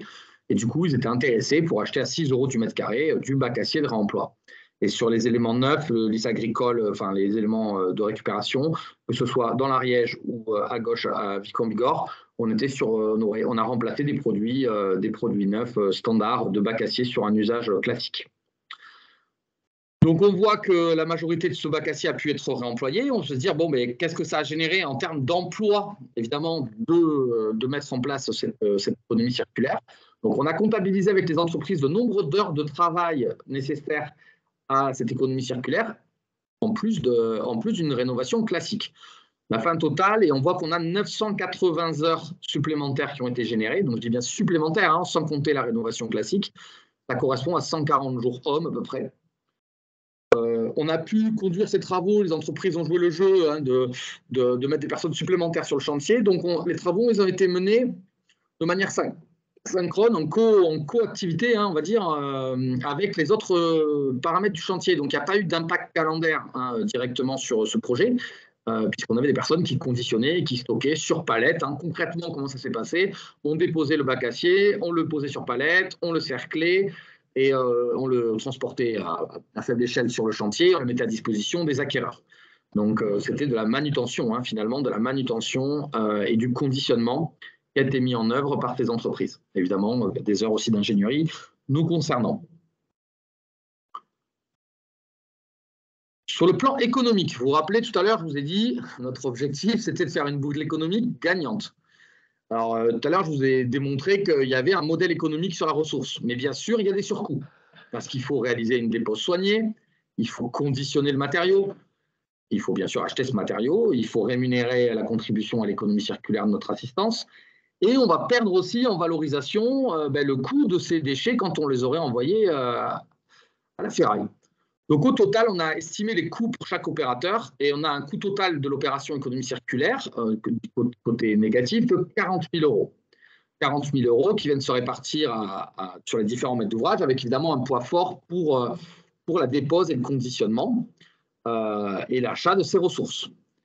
Mais de l'autre côté, en termes de gains, on va retrouver le neuf qu'on n'a pas acheté, c'est-à-dire le bac acier qu'on n'a pas acheté à 12 à 18 euros du mètre carré. Donc des gains, évidemment, directement pour la région et pour l'entreprise Gentoli, et également la vente pour les entreprises qui s'y sont retrouvées.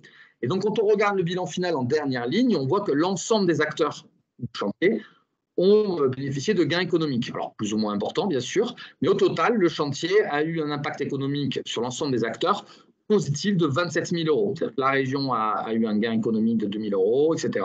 PDS 7 000 euros. Donc, on peut noter, c'est qu'on a favorisé ce type de contractualisation. C'est-à-dire que les entreprises, quand elles vendaient directement, elles n'appliquaient pas de moins-value à la région.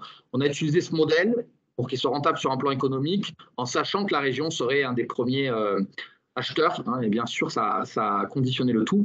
Mais il y a d'autres modèles économiques qu'on met en place sur d'autres opérations où le maître d'ouvrage n'est pas acquéreur de ressources et où on est en train de pouvoir démontrer des boucles économiques également gagnantes. Donc, on voit que c'est possible si on cible bien les ressources en question qui font l'objet de réemploi. Et ça nous encourage à lever ce frein initial du surcoût. Au total, j'en arrive à la conclusion. Au total, on a essayé de produire un bilan relativement exhaustif avec l'aide des partenaires et du chantier. On a sauvé plus de 22 tonnes de matériaux qui ne sont pas partis à la benne, donc ce fameux bac acier. C'est comme si 48 habitants, 48 ménages pour être précis, n'avaient pas jeté de déchets pendant 1 an. On a valorisé donc la matière à 75 tonnes, donc je vous ai dit tout à l'heure c'était 90%, c'est 15 tonnes de plus que ce qu'impose la loi. Donc il y a 15 tonnes supplémentaires qui ont été valorisées matière relativement aux obligations réglementaires. Ce qui nous donne un impact total entre ce réemploi et cette valorisation matière, un impact total qui a été estimé en CO2 sur la base des fiches FDES de près de 150 tonnes de CO2 qui ont été évitées.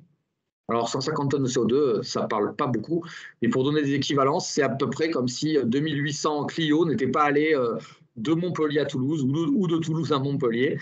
Donc près de 3000 voitures effacées de la circulation sur un trajet Toulouse-Montpellier. Donc ce n'est pas neutre. 3000 véhicules supprimés sur ce type de trajet, ça donne une idée. Le volet emploi, j'en ai parlé, donc pas d'éléments complémentaires, si ce n'est que ça représente à peu près un 2/3 d'ETP si on reporte sur un ETP. Et enfin, sur le volet économique sur cette opération, donc on a eu cette économie de chantier de 27 000 euros, je vous en ai parlé. C'est à ISOCOût pour le chantier, pour M. Mazouzi et ses équipes, à l'échelle du chantier, qui était à plus de 800 000 euros avec le prestataire. Bon, évidemment, ça a un impact, c'est neutre, plus 0,3% d'incidence positive.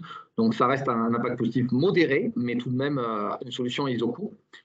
Et enfin, une externalité économique importante sur la CO2. La tonne de CO2 évitée, ça correspond à 11 000 euros de CO2 qu'on a évité de dégager dans l'atmosphère et à plus de 30 000 euros de gains liés à l'emploi. En calculant la productivité horaire d'un manutentionnaire dans le BTP, on arrive à ce total. Donc au total, ce chantier a rapporté au territoire 72 000 euros, si je prends l'ensemble des externalités et de l'économie réelle du chantier, réellement perçue, pour mettre en place ce projet-là. Voilà, donc là, on conduit en ce moment d'autres projets similaires. Je sais que M. Franck reviendra tout à l'heure aussi sur les différents chantiers en cours par la région, mais on était heureux d'accompagner ce projet. Voilà, quelques mots sur cette opération. Merci beaucoup, M. Bernard. C'est vrai que c'est très intéressant, ce bilan-là était extrêmement intéressant et c'est vrai que ça appelle des développements au niveau des montages économiques associés au réemploi et c'est vrai que dans les réactions, je vois que la question du gain économique ou de la neutralité de l'opération est souvent mise en question. Voilà, donc il faut approfondir cet aspect-là. Ouais, je vois quelques questions tout à fait dans le chat. Il y avait une question de Clotilde qui nous demandait où s'est retrouvée cette matière. La plupart des entreprises de récupération de déchets annoncent généralement les chiffres de récupération, n'est-ce pas obligatoire? Donc tout à fait, c'est obligatoire. Donc on a récupéré tous les bordereaux de récupération, de suivi des déchets. Donc, on sait exactement ce que sont devenus chacun des matériaux. Donc, bon, il y a des filières. Alors, c'est difficile de vous répondre parce qu'il y avait beaucoup de matériaux. Il n'y a pas que de l'acier. Donc, chaque matériau a suivi sa filière de valorisation, c'est-à-dire retransformé en matière pour 90% du tonnage. Donc, ça veut dire, quand il y a eu du bois, on a refait du bois, etc. Donc les filières ont été suivies et on le sait matière par matière. Donc, ça, il n'y a pas une réponse où c'est retrouvé cette matière. C'est chaque filière qui a été détaillée. Après, il y avait une question, comment ce matériau de toit a pu être utilisé pour d'autres lycées? Je peux y répondre, Patrick, si tu veux. Ouais, bien sûr. Ce matériel est utilisé en fait dans la construction. On a projeté en fait une extension des locaux RM du département de l'Ariège. Donc on a utilisé en fait ce bac acier pour la toiture de cette extension-là. Et après, on a eu un sinistre durant la phase d'études sur un autre lycée, dans le lycée en fait dans les Pyrénées. Donc on les a utilisés pour reprendre en fait les toitures qui ont été sinistrées. Voilà l'usage. Et on n'a pas utilisé en fait ces bacs acier sur le lycée Bellevue par souci en fait de dimension, c'est-à-dire que les dimensions de ce bac acier n'étaient pas adaptées sur d'autres toitures dans le même site. Donc ils étaient pas réutilisables pour le lycée Bellevue. Et c'était la dernière question. Bon, il n'y a pas d'autre. Merci pour le message de Clotilde et j'insisterai là-dessus pour conclure, pour vous dire que en effet, le réemploi n'est pas égal à perte économique. Je pense qu'il faut le regarder au cas par cas. Bien sûr, ça va dépendre des sujets. Alors, je trouve que notre premier bilan d'opération du programme conclut sur ça, conclut sur un gain. Ce ne sera pas le cas sur tous les chantiers. Il peut y avoir quelques surcoûts, notamment en dépose, en déconstruction sélective. Mais on y travaille. On travaille aussi dans les déconstructions sélectives à faire valoir les moins-values pour le maître d'ouvrage quand les entreprises déposent et arrivent à céder, à vendre des matériaux. Donc, on travaille à rendre aussi un modèle économique sur la déconstruction. Donc, ça, c'est quelque chose qu'on est en train de travailler. Et qu'on va essayer de déployer largement. Mais voilà, ce frein-là, il reste modéré parce que quand la région et l'ADEME nous avaient financé notamment sur la déconstruction du parc des expos, on avait un surcoût qui était mineur par rapport à la taille du chantier, alors qu'on avait plus de 250 tonnes qui avaient été sauvées de la benne et beaucoup d'emplois créés. Donc on essaie toujours, dans les accompagnements et dans les modèles, de minorer au maximum les surcoûts et, si possible, d'avoir des légers gains. Voilà, donc c'est quelque chose sur lequel on est assez pragmatique et l'ensemble du programme, du projet européen dans lequel on travaille, notre mission, c'est que demain, si ça veut être massifié, il ne faut pas que ce soit égal à des surcoûts prohibitifs, sinon ça ne fonctionnera pas. Donc on travaille à cette dimension avec les acteurs et avec les structures, les filières qui se structurent. Très bien, très intéressant. Donc, un retour d'expérience. S'il n'y a pas d'autres questions, je vous propose d'aller du côté de Montpellier. Monsieur Mutel, est-ce que vous êtes là? Oui, Oui. Bonjour à tous. Parfait. Écoutez, je vous laisse la parole. Merci. Très bien. Écoutez, bonjour à tous. Je suis Mathieu Mutel, directeur du bureau d'études de Caprionis. Donc, pour ceux qui ne me connaissent pas, je vais peut-être commencer. Alors, je vais partager mon écran et puis présenter un peu peut-être Caprionis. Alors, voilà. Est-ce que tout le monde voit mon écran? C'est bon? Le son, l'image. Bon, très bien. L'idée, c'était de vous présenter un peu des retours concrets sur principalement des projets avec des maîtrises d'ouvrage publics. On travaille depuis 2018. On est basé à Montpellier. On travaille depuis 2018 sur le réemploi, principalement. On s'oriente plus sur le réemploi que le recyclage. Et donc, l'objectif, c'était vraiment de développer une filière de réemploi sur Montpellier. Et donc, moi, je travaille sur le bureau d'études. On travaille en assistant maîtrise d'ouvrage, de plus en plus en maîtrise d'œuvre, côté parfois entreprise démolition. Et on a surtout mon collègue Guillaume qui gère le pôle matériaux où vraiment on n'a pas de plateforme physique, mais on a une plateforme numérique que vous voyez qui s'appelle airplace.fr qui nous sert un peu de catalogue en ligne qui permet de caractériser des gisements de matériaux et de faire un peu relier les informations, faire l'interface entre les chantiers, les futurs chantiers de démolition et les futurs chantiers qui vont peut-être pouvoir récupérer les matériaux. Et donc, le fait qu'on soit côté bureau d'études et côté matériaux, on a, depuis 2018, on a vraiment développé le réemploi, la vente. On est négociant et courtier de matériaux de réemploi dans le pôle matériaux. Et donc, on a la réalité de ce qui se trouve. On sait les gisements disponibles, on sait les prix des matériaux de réemploi qui peuvent se réemployer. Enfin, les matériaux issus de démolition ou alors des stocks de fin de chantier, des stocks dormants de matériaux neufs. Et voilà, notre objectif, c'était vraiment de développer ça sur Montpellier et dans toute l'Occitanie. Et du coup, on travaille de plus en plus pour des maîtres d'ouvrage publics. Et c'est vrai que pour revenir un peu à ce qui a été dit tout à l'heure, déjà, on travaille pas mal avec Julie Verrecchia sur Roxy d'Envirobat. Donc, vraiment, je vous invite à aller sur la page Roxy. C'est une mine d'informations, et notamment sur les contraintes réglementaires et les définitions. Donc, il y a vraiment plein d'infos.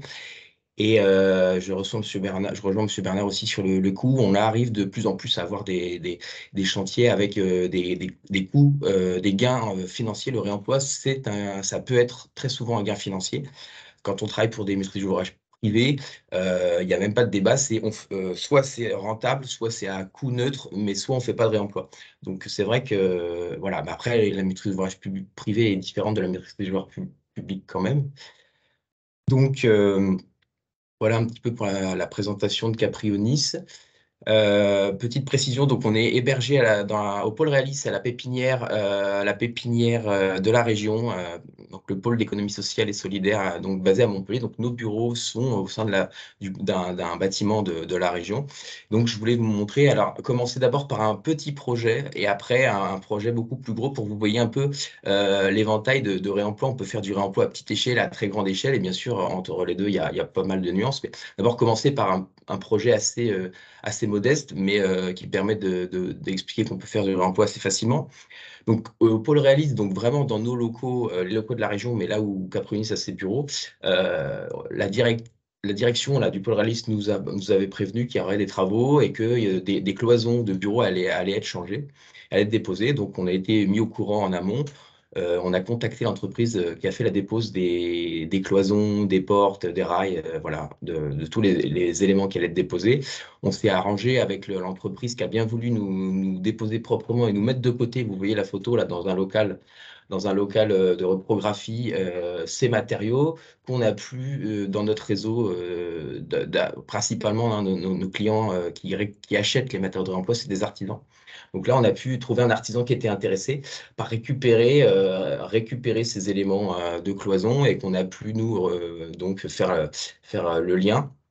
Donc un artisan a récupéré ces cloisons pour ses propres bureaux. Donc voilà, hein, typiquement quelque chose de très simple, plutôt que de jeter des cloisons. Notre pôle matériaux, on a un réseau d'artisans et on a fait passer l'info via notre plateforme de ce gisement et quelqu'un a été intéressé et donc on a pu éviter là 340 kg de déchets, 117 kg de CO2 et aussi 37 mètres cubes d'eau douce par exemple. Donc ça, c'est vraiment un exemple, c'est tout petit, mais ça permet à vraiment à petite échelle de se dire, dès qu'il y a des matériaux en bon état qui peuvent aller à la benne, on peut les sauver. Et nous, on est là pour... on essaie de faire l'interface, donc on n'arrive pas à sauver tous les matériaux qu'on nous propose, mais souvent on arrive quand même, reste la question du stockage et de la logistique qui est quand même assez souvent problématique. Mais on propose à nos réseaux et la plupart du temps, on arrive à sauver des matériaux. Donc cette filière de cloisons de bureau, qui d'ailleurs, c'est des cloisons modulaires, donc il y a quand même une certaine démontabilité. On aimerait développer de plus en plus cette filière de cloisons. Là, il y a un autre exemple sur des bureaux à Toulouse. On a sauvé 100 mètres carrés de cloisons de bureau. Là, en plus, c'était des bureaux avec une allège opaque et derrière un vitrage avec des persiennes, enfin des stores persiennés, donc des matériaux encore plus qualitatifs, donc qu'on a également pu revendre à des artisans de la région, là qui a été revendu, là vous voyez donc les photos. Ça, c'est 100 mètres carrés de cloisons qui ont été réinstallés. Alors la difficulté avec ces cloisons, c'est qu'évidemment, chaque plateau de bureau a une hauteur sous plafond différente. Donc il faut soit redécouper, soit rajouter ici.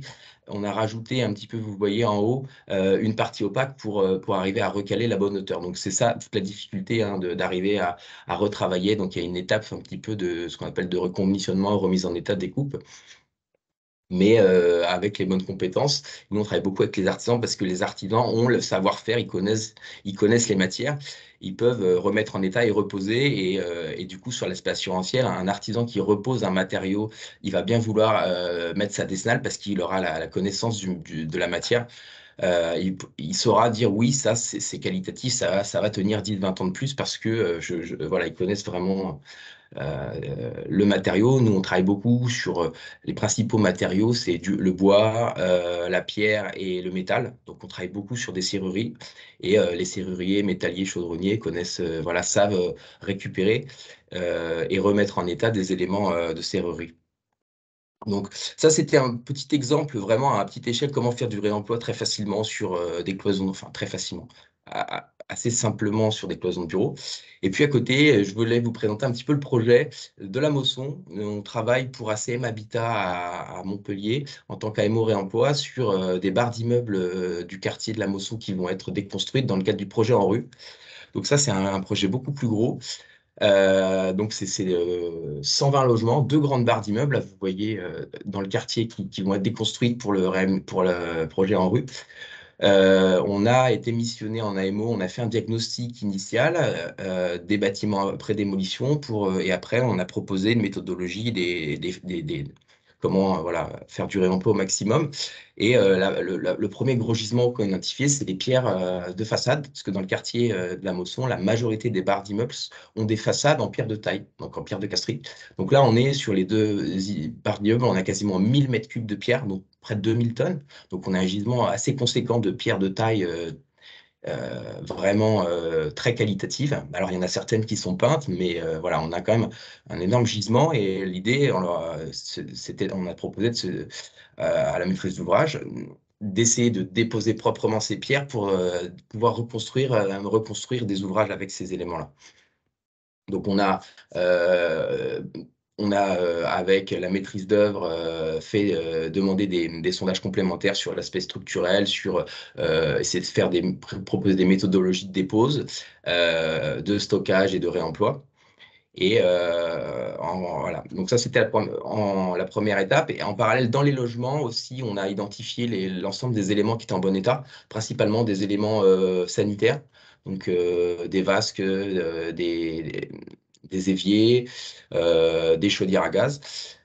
Et ces éléments-là vont être déposés proprement et revendus en pied de chantier dans le cadre d'une boutique éphémère de chantier. Julie en avait parlé un petit peu avant, qui va être réalisée normalement courant mars dans le quartier de la Mosson à Montpellier. Donc ça, c'est des éléments qui vont être déposés proprement et vendus vraiment à prix symbolique. L'idée, c'est de se dire, on a des éléments qui sont en bon état, on ne va pas tout jeter, on va les proposer aux habitants du quartier ou même aux artisans du quartier à des prix symboliques de manière à ne pas tout jeter et donner une seconde vue à un maximum de matériaux. En parallèle, on avait une démarche un peu pour expliquer le côté économie circulaire, parce que dans un quartier comme la Mosson, quand vous dites économie circulaire, ça parle à la personne. Donc, on a travaillé avec on a fait un atelier de travail avec des jeunes de la Mosson en insertion pour essayer de faire des supports de présentation, des flyers et des affiches pour expliquer un peu la démarche d'économie circulaire. Donc, c'est pour ça que, par exemple, là, on voit ils nous ont dit absolument qu'il fallait mettre vente de matériel d'occasion pas cher pour que les gens comprennent vraiment le côté économie circulaire et réemploi. Bon, je passe un peu sur l'aspect peut-être communication de la boutique éphémère. En parallèle, donc, on a travaillé sur vraiment les joyaux quand même du projet de déconstruction, c'était vraiment ces pierres de taille. Donc, on a travaillé avec la maîtrise d'œuvre sur des méthodologies et en parallèle, on a essayé de trouver les autres maîtres d'ouvrage publics de Montpellier, savoir qui pourrait se porter acquéreur de ces pierres pour être sûr que si jamais on les dépose, derrière, on sache où elles partent. Donc, il y a eu vraiment tout un côté technique et après de communication avec les autres maîtrises d'ouvrage publics. Donc, il a été acté de déposer proprement ces pierres et sur les 2 barres d'immeubles, la grande question, c'était quel est le surcoût de la dépose sélective par rapport à une dépose des constructions classiques où on vient avec une pince croquée et faire tomber sans dépose préservante. Et là, c'est vrai que ce chiffrage a été assez compliqué à faire pour nous on est allé voir plusieurs experts de la dépose et de la construction et de la construction en pierre. Et sur Uranus, la première barre, on avait estimé à 120 000 euros la dépose sélective. Et sur les 10 réponses d'appel d'offres de démolition, en fait, on a eu une moyenne à 120 000 euros. Mais on a eu une offre la plus basse à 4 500 euros et une offre la plus élevée à 525 000 euros. Tout ça pour vous dire que dès qu'on demande à faire des choses qui sortent un peu de l'ordinaire, c'est très dur de chiffrer. C'est très dur de chiffrer des dépôts sélectifs parce que selon dès qu'on ne sait pas faire ou c'est des choses qui ne sont pas habituelles ou qui sortent des compétences d'entreprise, et ben, les chiffrages sont très durs à estimer. Donc là, on aurait quand même réussi le lauréat sur Uranus à proposer une méthodologie à 140 000 euros qui était qui nous paraissait la plus pertinente. Et donc, le surcoût de la dépose ici, c'est 140 000 euros, sachant que derrière, il y aura une subvention de l'ADEME Région et également probablement une revente de ces matériaux à une autre maîtrise d'ouvrage public. Bon, le bilan financier n'est pas du tout figé. Néanmoins, sur les 3 millions d'euros du coût des déposes, on a quand même un surcoût qui est assez faible finalement. Voilà. Donc là, sur ce projet-là, on est un gros projet, il y avait des enjeux politiques. On a proposé derrière que ces pierres puissent travailler, puissent être utilisées sur d'autres projets de la mairie de Montpellier ou de la métropole de Montpellier et aussi de la CERM, qui est l'aménageur. Donc, a priori, une partie de ces pierres vont rester sur site et la CERM, l'aménageur qui va sur le site de la démolition, va reconstruire une école, va imposer à l'architecte d'utiliser une partie de ces pierres pour reconstruire le futur bâtiment. Donc, a priori, c'est quasiment, si tout va bien, ces pierres-là vont être déposées et stockées sur site et vont permettre, dans le futur projet, de remonter une partie du groupe scolaire. On espère qu'il y ait encore une autre partie des pierres qui partiront normalement, soit à une école à Croix d'Argent, soit à une ressourcerie à Grabel. Donc là, c'est un projet beaucoup plus gros, avec des enjeux financiers un peu plus élevés, beaucoup d'acteurs à coordonner. Ça fait 2 ans, nous, qu'on travaille dessus. Et là, la démolition vient de commencer, on est en phase curage. Donc, il y a eu, pour les maîtrises d'ouvrage, ça a été un vrai pari de s'engager dans une démarche, parce que sur ces démarches-là, il y a toujours des incertitudes sur est-ce que ça va marcher techniquement, quels vont être les coûts financiers. Donc, vraiment, ACM Habitat a fait un pari de se dire on se lance là-dedans avec Caprionis, on va faire 2 boutiques éphémères, donc une sur chaque, et puis on va travailler sur la récupération de ces pierres de façade qui sont assez qualitatives. Donc voilà un petit peu sur le projet de la Mosson. Je passe un petit peu vite, mais si jamais vous avez des questions, évidemment, je me ferai un plaisir d'y répondre. Ça, c'était voilà, donc un peu un petit et un gros projet. Je voulais, de notre expérience sur les projets de réemploi en maîtrise d'ouvrage public, je voulais un peu peut-être rappeler les clés de succès, un peu, parce qu'il y a des freins et des leviers sur le réemploi dans les opérations publiques. Donc, d'après notre expérience, pour nous, arriver à faire du réemploi dans un projet de maîtrise d'ouvrage public, il faut absolument, dès le début, dire clairement, en tant que maître d'ouvrage, on souhaite faire du réemploi, on souhaite s'engager dans une démarche d'économie circulaire, et idéalement avant la désignation de la maîtrise d'œuvre. Parce qu'il faut que le maître d'œuvre soit partie prenante, soit motivé, ait les compétences et si possible l'expérience. Si on a un maître d'œuvre sachant sur le sujet, ça va être beaucoup plus simple. Si on a un maître d'œuvre qui n'a pas forcément les compétences, ça va tout de suite être très compliqué.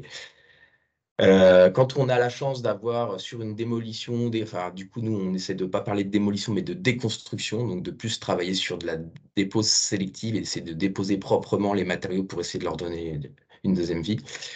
Donc, sur une déconstruction, une réhabilitation, on a un gisement déjà présent. Donc, la première chose, c'est d'arriver à faire un diagnostic ressources ou PEMD pour qualifier ce gisement et voir un peu quelle quantité on a, dans quel état il est qu'il est facile à déposer, où est-ce qu'on va le stocker, et est-ce que financièrement, derrière, ça peut être un gain. Donc, déjà, connaître le gisement, c'est aussi une des priorités. Intégrer, donc, ce que je disais, dans la compétence, dans la maîtrise d'œuvre, avoir un architecte motivé par le sujet et un bureau de contrôle facilitateur. Pour nous, pour arriver à faire une opération de réemploi sur un projet de construction public, il faut que le maître d'ouvrage soit motivé, le maître d'œuvre soit motivé, donc l'architecte et le bureau de contrôle. Ah, je ne sais pas si j'ai l'impression qu'on ne voit plus mon écran. Non, le partage a été arrêté, oui. Pardon, excusez-moi.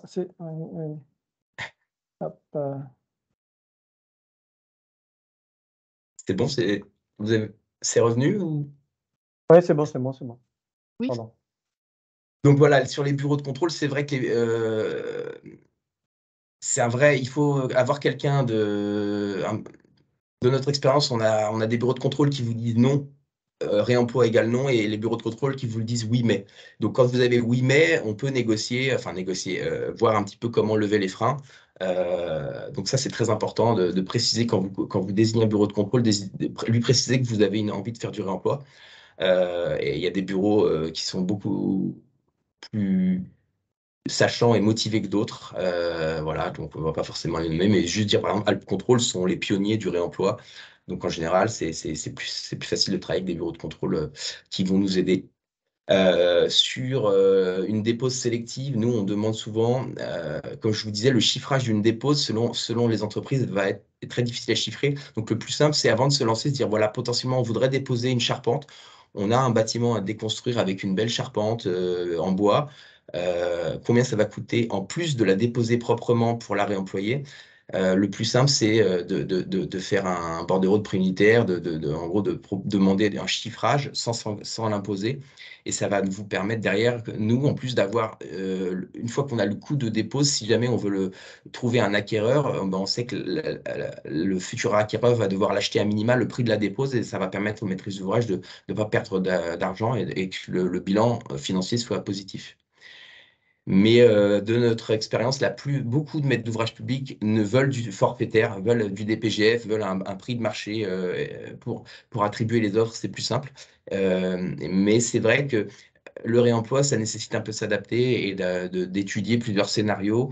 Donc, voilà, anticiper sur des sujets, de bien vouloir mettre des bordereaux de prix unitaires sur des dépôts, sachant qu'aussi, entre le moment où vous faites le diagnostic sur un bâtiment en pré-démolition et le moment où vous allez faire la démolition, souvent les bâtiments sont dégradés, squattés, il y a du vol. Les éléments en bon état que vous avez identifiés, et ben, au moment où l'entreprise de démolition va être missionné, ben peut-être que sur les 50, nous à la Mosson, c'est ce qui s'est passé, hein, toutes les chaudières à gaz ont été volées, et donc les 80 chaudières qu'on souhaitait réemployer, ben, finalement au moment où l'entreprise a été, entre-temps, elles ont toutes été volées, et donc finalement, ben, si vous vous imposez dans un marché de déposer des chaudières qui ne sont plus en forfaitaire, vous allez devoir payer une dépose de chaudières qui n'existent plus, alors qu'en BPU, vous allez payer seulement les chaudières qui auront été déposées, le vrai nombre de chaudières déposées.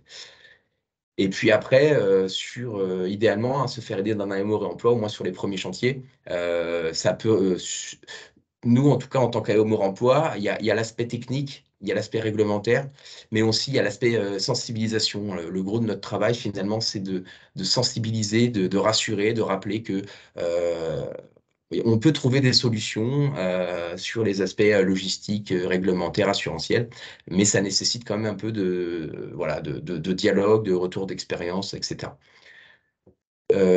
D'autres conseils qu'on peut donner sur la dépose sélective, souvent, donc il y a un surcoût de dépose sélective, mais nous, ce qu'on voit de plus en plus, c'est qu'il y a des entreprises d'insertion, notamment par exemple Mass Réemploi à Montpellier, il y a le Parchemin, je crois, à Limoux, à Toulouse, ça doit exister également.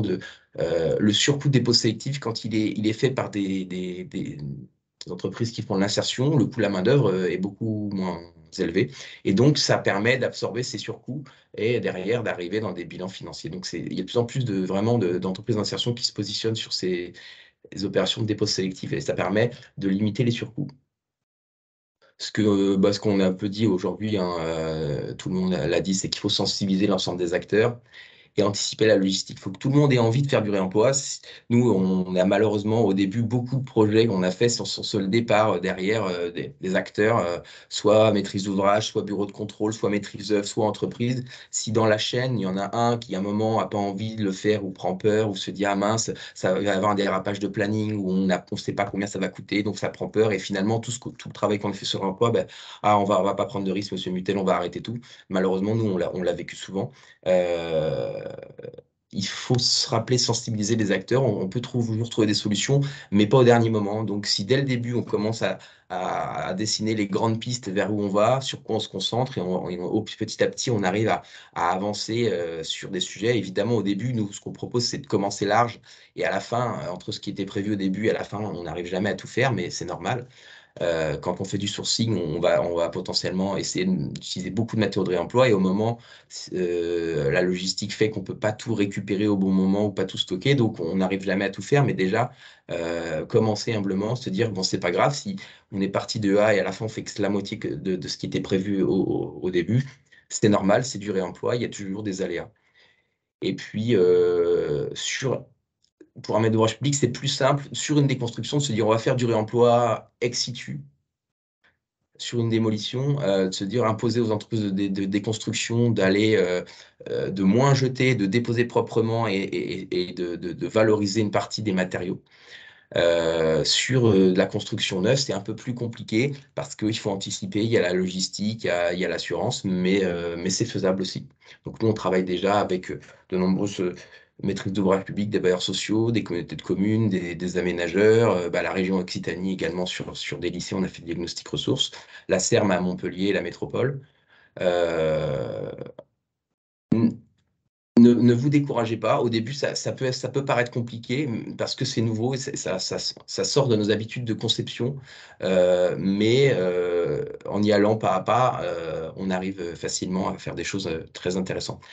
Et commencer humblement, hein, c'est vrai que vous n'êtes pas obligé de mettre la barre très très haut comme ACM l'a fait là sur les pierres de taille. Vous pouvez commencer plus simplement. Pour finir, je voulais vous montrer quelques exemples un peu différents de choses qu'on peut faire facilement, plus facilement. Alors, est-ce que... Voilà. Je vais passer assez vite. Par exemple, ici, un petit cabanon sur des projets, commencer sur des bâtiments annexes, type des locaux poubelles ou des locaux vélos, où vous allez moins avoir de contraintes structurelles ou d'assurantielles ou décennales. Voilà, des petits bâtiments annexes où là, on peut facilement mettre beaucoup de matériaux de réemploi. Ici, un exemple d'un cabanon avec des tuiles, de la volige, du bardage, toute la structure bois a été récupérée.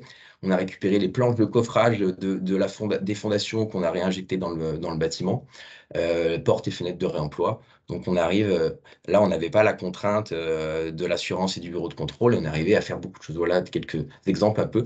Donc il y a toujours là une partie de la volige qu'on avait récupérée. La volige, c'est ce qui est en dessous, c'est les planches qu'il y a sous les tuiles, hein, pour résumer. Une partie de la volige qu'on avait récupérée ont été stockées un peu dehors et du coup on moisit et du coup finalement on n'a plus sauvé qu'un tiers des voliges. Donc vous voyez la différence entre les voliges de réemploi bien sombres et les voliges neuves qu'on a dû racheter parce qu'on avait perdu le gisement. Voilà, donc c'est des aléas de chantier, de la casse, du vol et malheureusement c'est très commun sur du réemploi, mais on arrive à s'adapter. Voilà un petit peu l'exemple. Et puis après, des choses plus simples, de la serrurerie, donc, là, sur un escalier métallique. Donc ça, c'est des choses qui se démontrent très facilement. Et financièrement, les éléments métalliques, c'est vite très rentable pour tout le monde de faire du réemploi, en vente comme en rachat. Donc nous, le pôle matériaux de Caprenis, on travaille beaucoup, beaucoup sur des éléments métalliques parce qu'il y a vraiment financièrement, c'est intéressant pour tout le monde. On récupère des erreurs de commande, là, par exemple, une erreur de code sur un chantier, encore un escalier, mais là en béton armé, qui a pu être sauvé de la benne. Là, le maçon nous dit, ben, nous, ça part à la benne, ça nous coûte 300 € de faire venir un camion et de jeter ces déchets. Donc, si on vous les donne, bon, au final, on les a revendus à un constructeur de maisons individuelles, on a partagé les gains avec le maçon, donc tout le monde a un peu à gagner de l'argent. Enfin, mais voilà un petit exemple. Là, on a récupéré dans un restaurant d'entreprise des dalles PVC, des chutes de découpe de pierre qui ont été récupérées et revendues à un tailleur de pierre. Là, à Marseille, on a récupéré des volets persiennés, un très beau gisement de volets persiennés qui va être récupéré par l'association Yes We Camp pour faire là donc soit l'idée ça va être de faire du bardage, mais là ils ont fait un prototype aussi pour faire une espèce de cloison.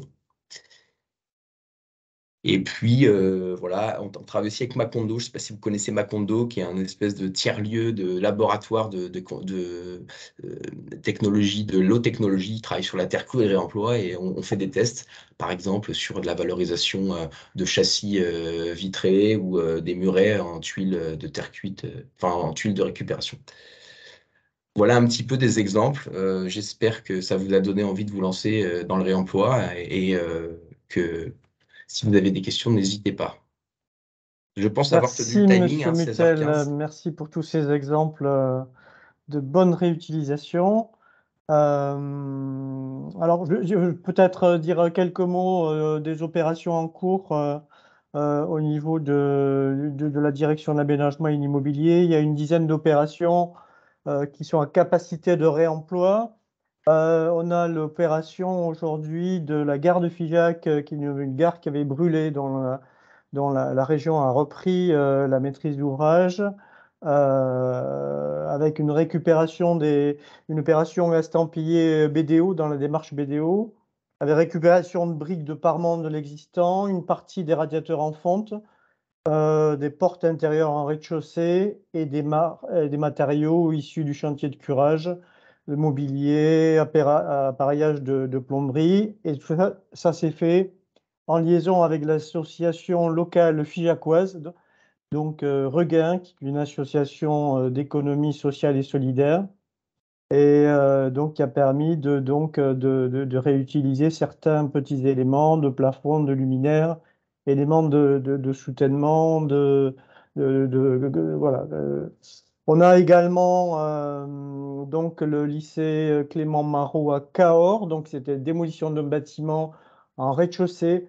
Vous avez montré un exemple là, qui s'en rapproche. On a récupéré les éléments de charpente bois plus de toiture pour, dans un projet de concours, créer donc un local vélo, un local de roues, donc complètement à partir d'éléments de restructuration. On a l'opération du lycée Bourdelle à Montauban. Alors, je vois que Stéphanie Payas est parmi nous. Peut-être elle souhaitera en dire un mot. On a donc sur cette opération de construction, de déconstruction, construction et artificialisation des sols. Donc à partir des éléments de démolition, reconstituer donc une topographie de bassins, de nous, d'éléments de paysagers à partir de donc des éléments de substrats rocailleux qui sont issus donc du broyage des éléments en béton. Peut-être Monsieur Bernard, où je vois que Franck Serrano, je ne sais pas s'il est là, mais on a une opération en cours sur le parc expo de Montpellier. Hein. Tout à fait. Donc là, c'était un diagnostic PEMD déjà, mais peut-être pouvez-vous dire un mot. Ouais, donc sur le parc d'exposition de Montpellier, on intervient là très tôt. Donc ça, c'est intéressant parce qu'on est on intervenait au stade de la constitution des équipes pour la programmation. Donc nous, on assiste la région pour définir la stratégie déjà d'économie circulaire sur un très gros projet. Et aussi, pour se mettre en articulation, il y avait Mathieu et puis d'autres acteurs montpelliérains, pour que ça se fasse aussi avec les acteurs montpelliérains, parce que l'idée, c'est pas de... Voilà, c'est que ça se développe aussi, comme on l'a vu, ça se développe sur les deux métropoles, enfin sur les territoires, sur l'ensemble des territoires de la région, les projets que vous évoquez. Et donc, sur le parc d'exposition de Montpellier, en fonction des arbitrages qui ont été faits, des choix qui vont être faits de déconstruction, de conservation, qui sont en cours de finalisation, c'est d'affiner la stratégie économie circulaire à l'échelle du chantier. Donc là, on est à une très grande échelle sur un très gros projet. Et avant ça, c'est définir quelle stratégie économie circulaire, quel impact calendaire, quel impact économique. Donc, on est vraiment au stade de la programmation. Dans la même ordre d'idée aussi, on travaille avec l'ARAC aussi, on a travaillé ensemble sur la ZAC, la Sabla, et sur un plus petit projet à Séméac, sur des projets aussi on est sur la programmation et de bien prévoir l'ensemble des missions. C'est-à-dire que, par exemple, on parlait des bureaux de contrôle tout à l'heure, est-ce qu'il doit y avoir des missions complémentaires au réemploi? Est-ce qu'il y a une AMO? Est-ce qu'il y a un bureau d'études réemploi, un expert réemploi auprès de la maîtrise d'œuvre? Associer toutes les bonnes équipes d'entrée de jeu et fixer la stratégie ensemble. Donc, on va dire que c'est l'étape, la première étape de la mais c'est une des clés de la réussite. On a également donc l'école d'architecture de Toulouse, qui est aujourd'hui un projet qui est bloqué pour un problème de surcoût budgétaire important, et donc suite au contexte économique que vous connaissez, pour lequel il y a donc un diagnostic ressources qui avait été fait, et déjà avec c'est un projet donc en excavation, beaucoup d'excavation et de valorisation des matériaux issus de cette excavation pour remodeler donc un paysage et en liaison donc avec le quartier qui a aujourd'hui aussi voilà donc et puis une opération qui démarre sur le lycée Hélène Boucher en plein centre de Toulouse, donc une opération en entreprise générale pour laquelle donc il y a, je crois, des diagnostics de réaliser. Différents diagnostics PEMD sur les ateliers du lycée Fernand Léger, démolition des ateliers Louise Michel, restructuration Simon. On a 2 projets en concours aujourd'hui qui sont tout à fait identifiés pour une opération d'économie circulaire, qui est donc la Maison de l'Avenir à Saint-Gaudens, en centre-ville, qui est dans le quartier ancien logement, quartier ancien, qui doit devenir donc des maisons d'association.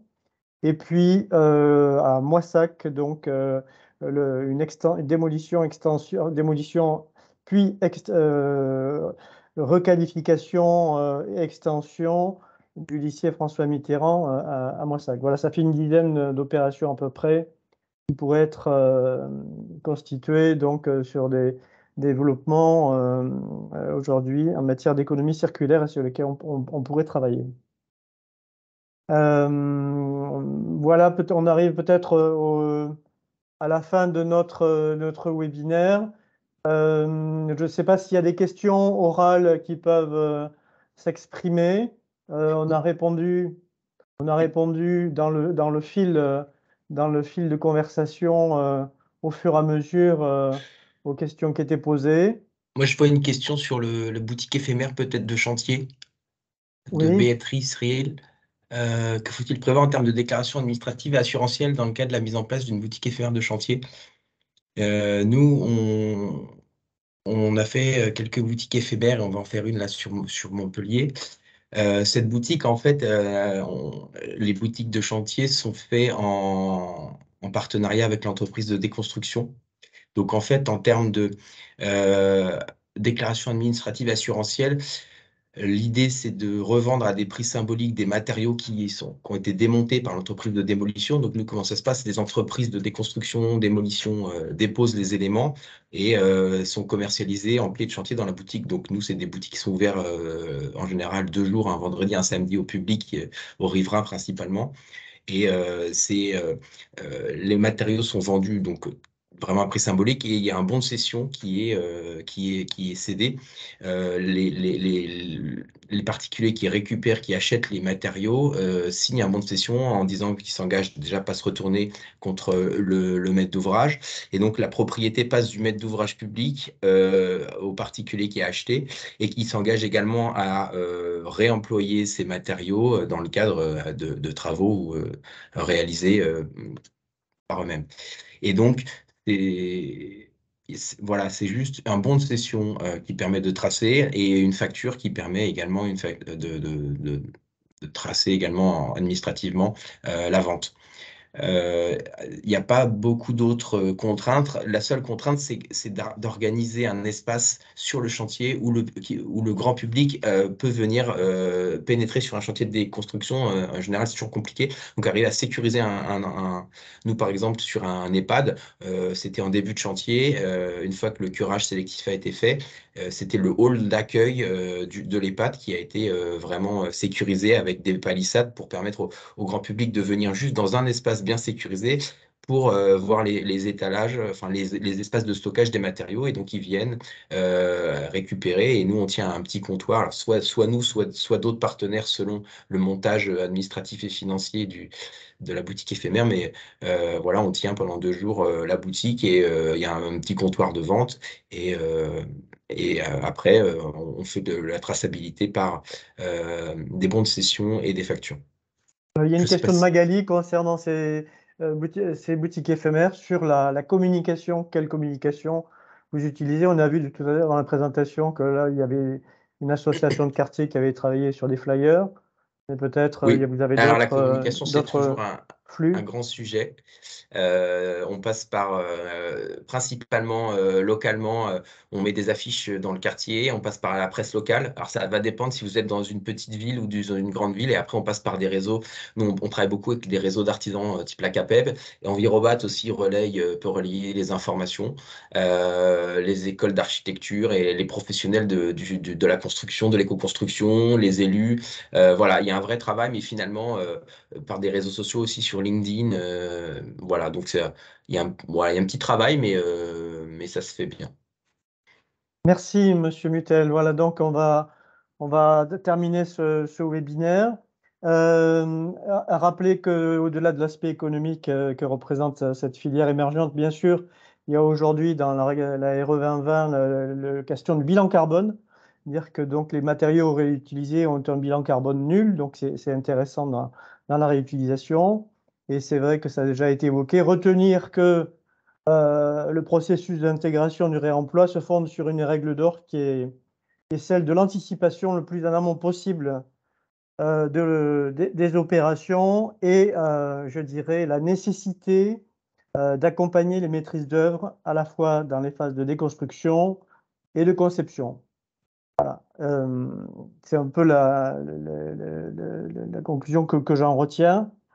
Sur un côté très pratique, voilà, je voulais remercier vraiment tous nos intervenants pour cette présentation. Dire que les supports de présentation seront communiqués à tous les participants du webinaire. Et je vous remercie de votre attention. Merci beaucoup. Merci, au Bonne revoir. journée. Au Merci à revoir. tous. Merci, au revoir. Merci, au revoir. Merci, au Au revoir. revoir. Merci, au revoir. Week-end.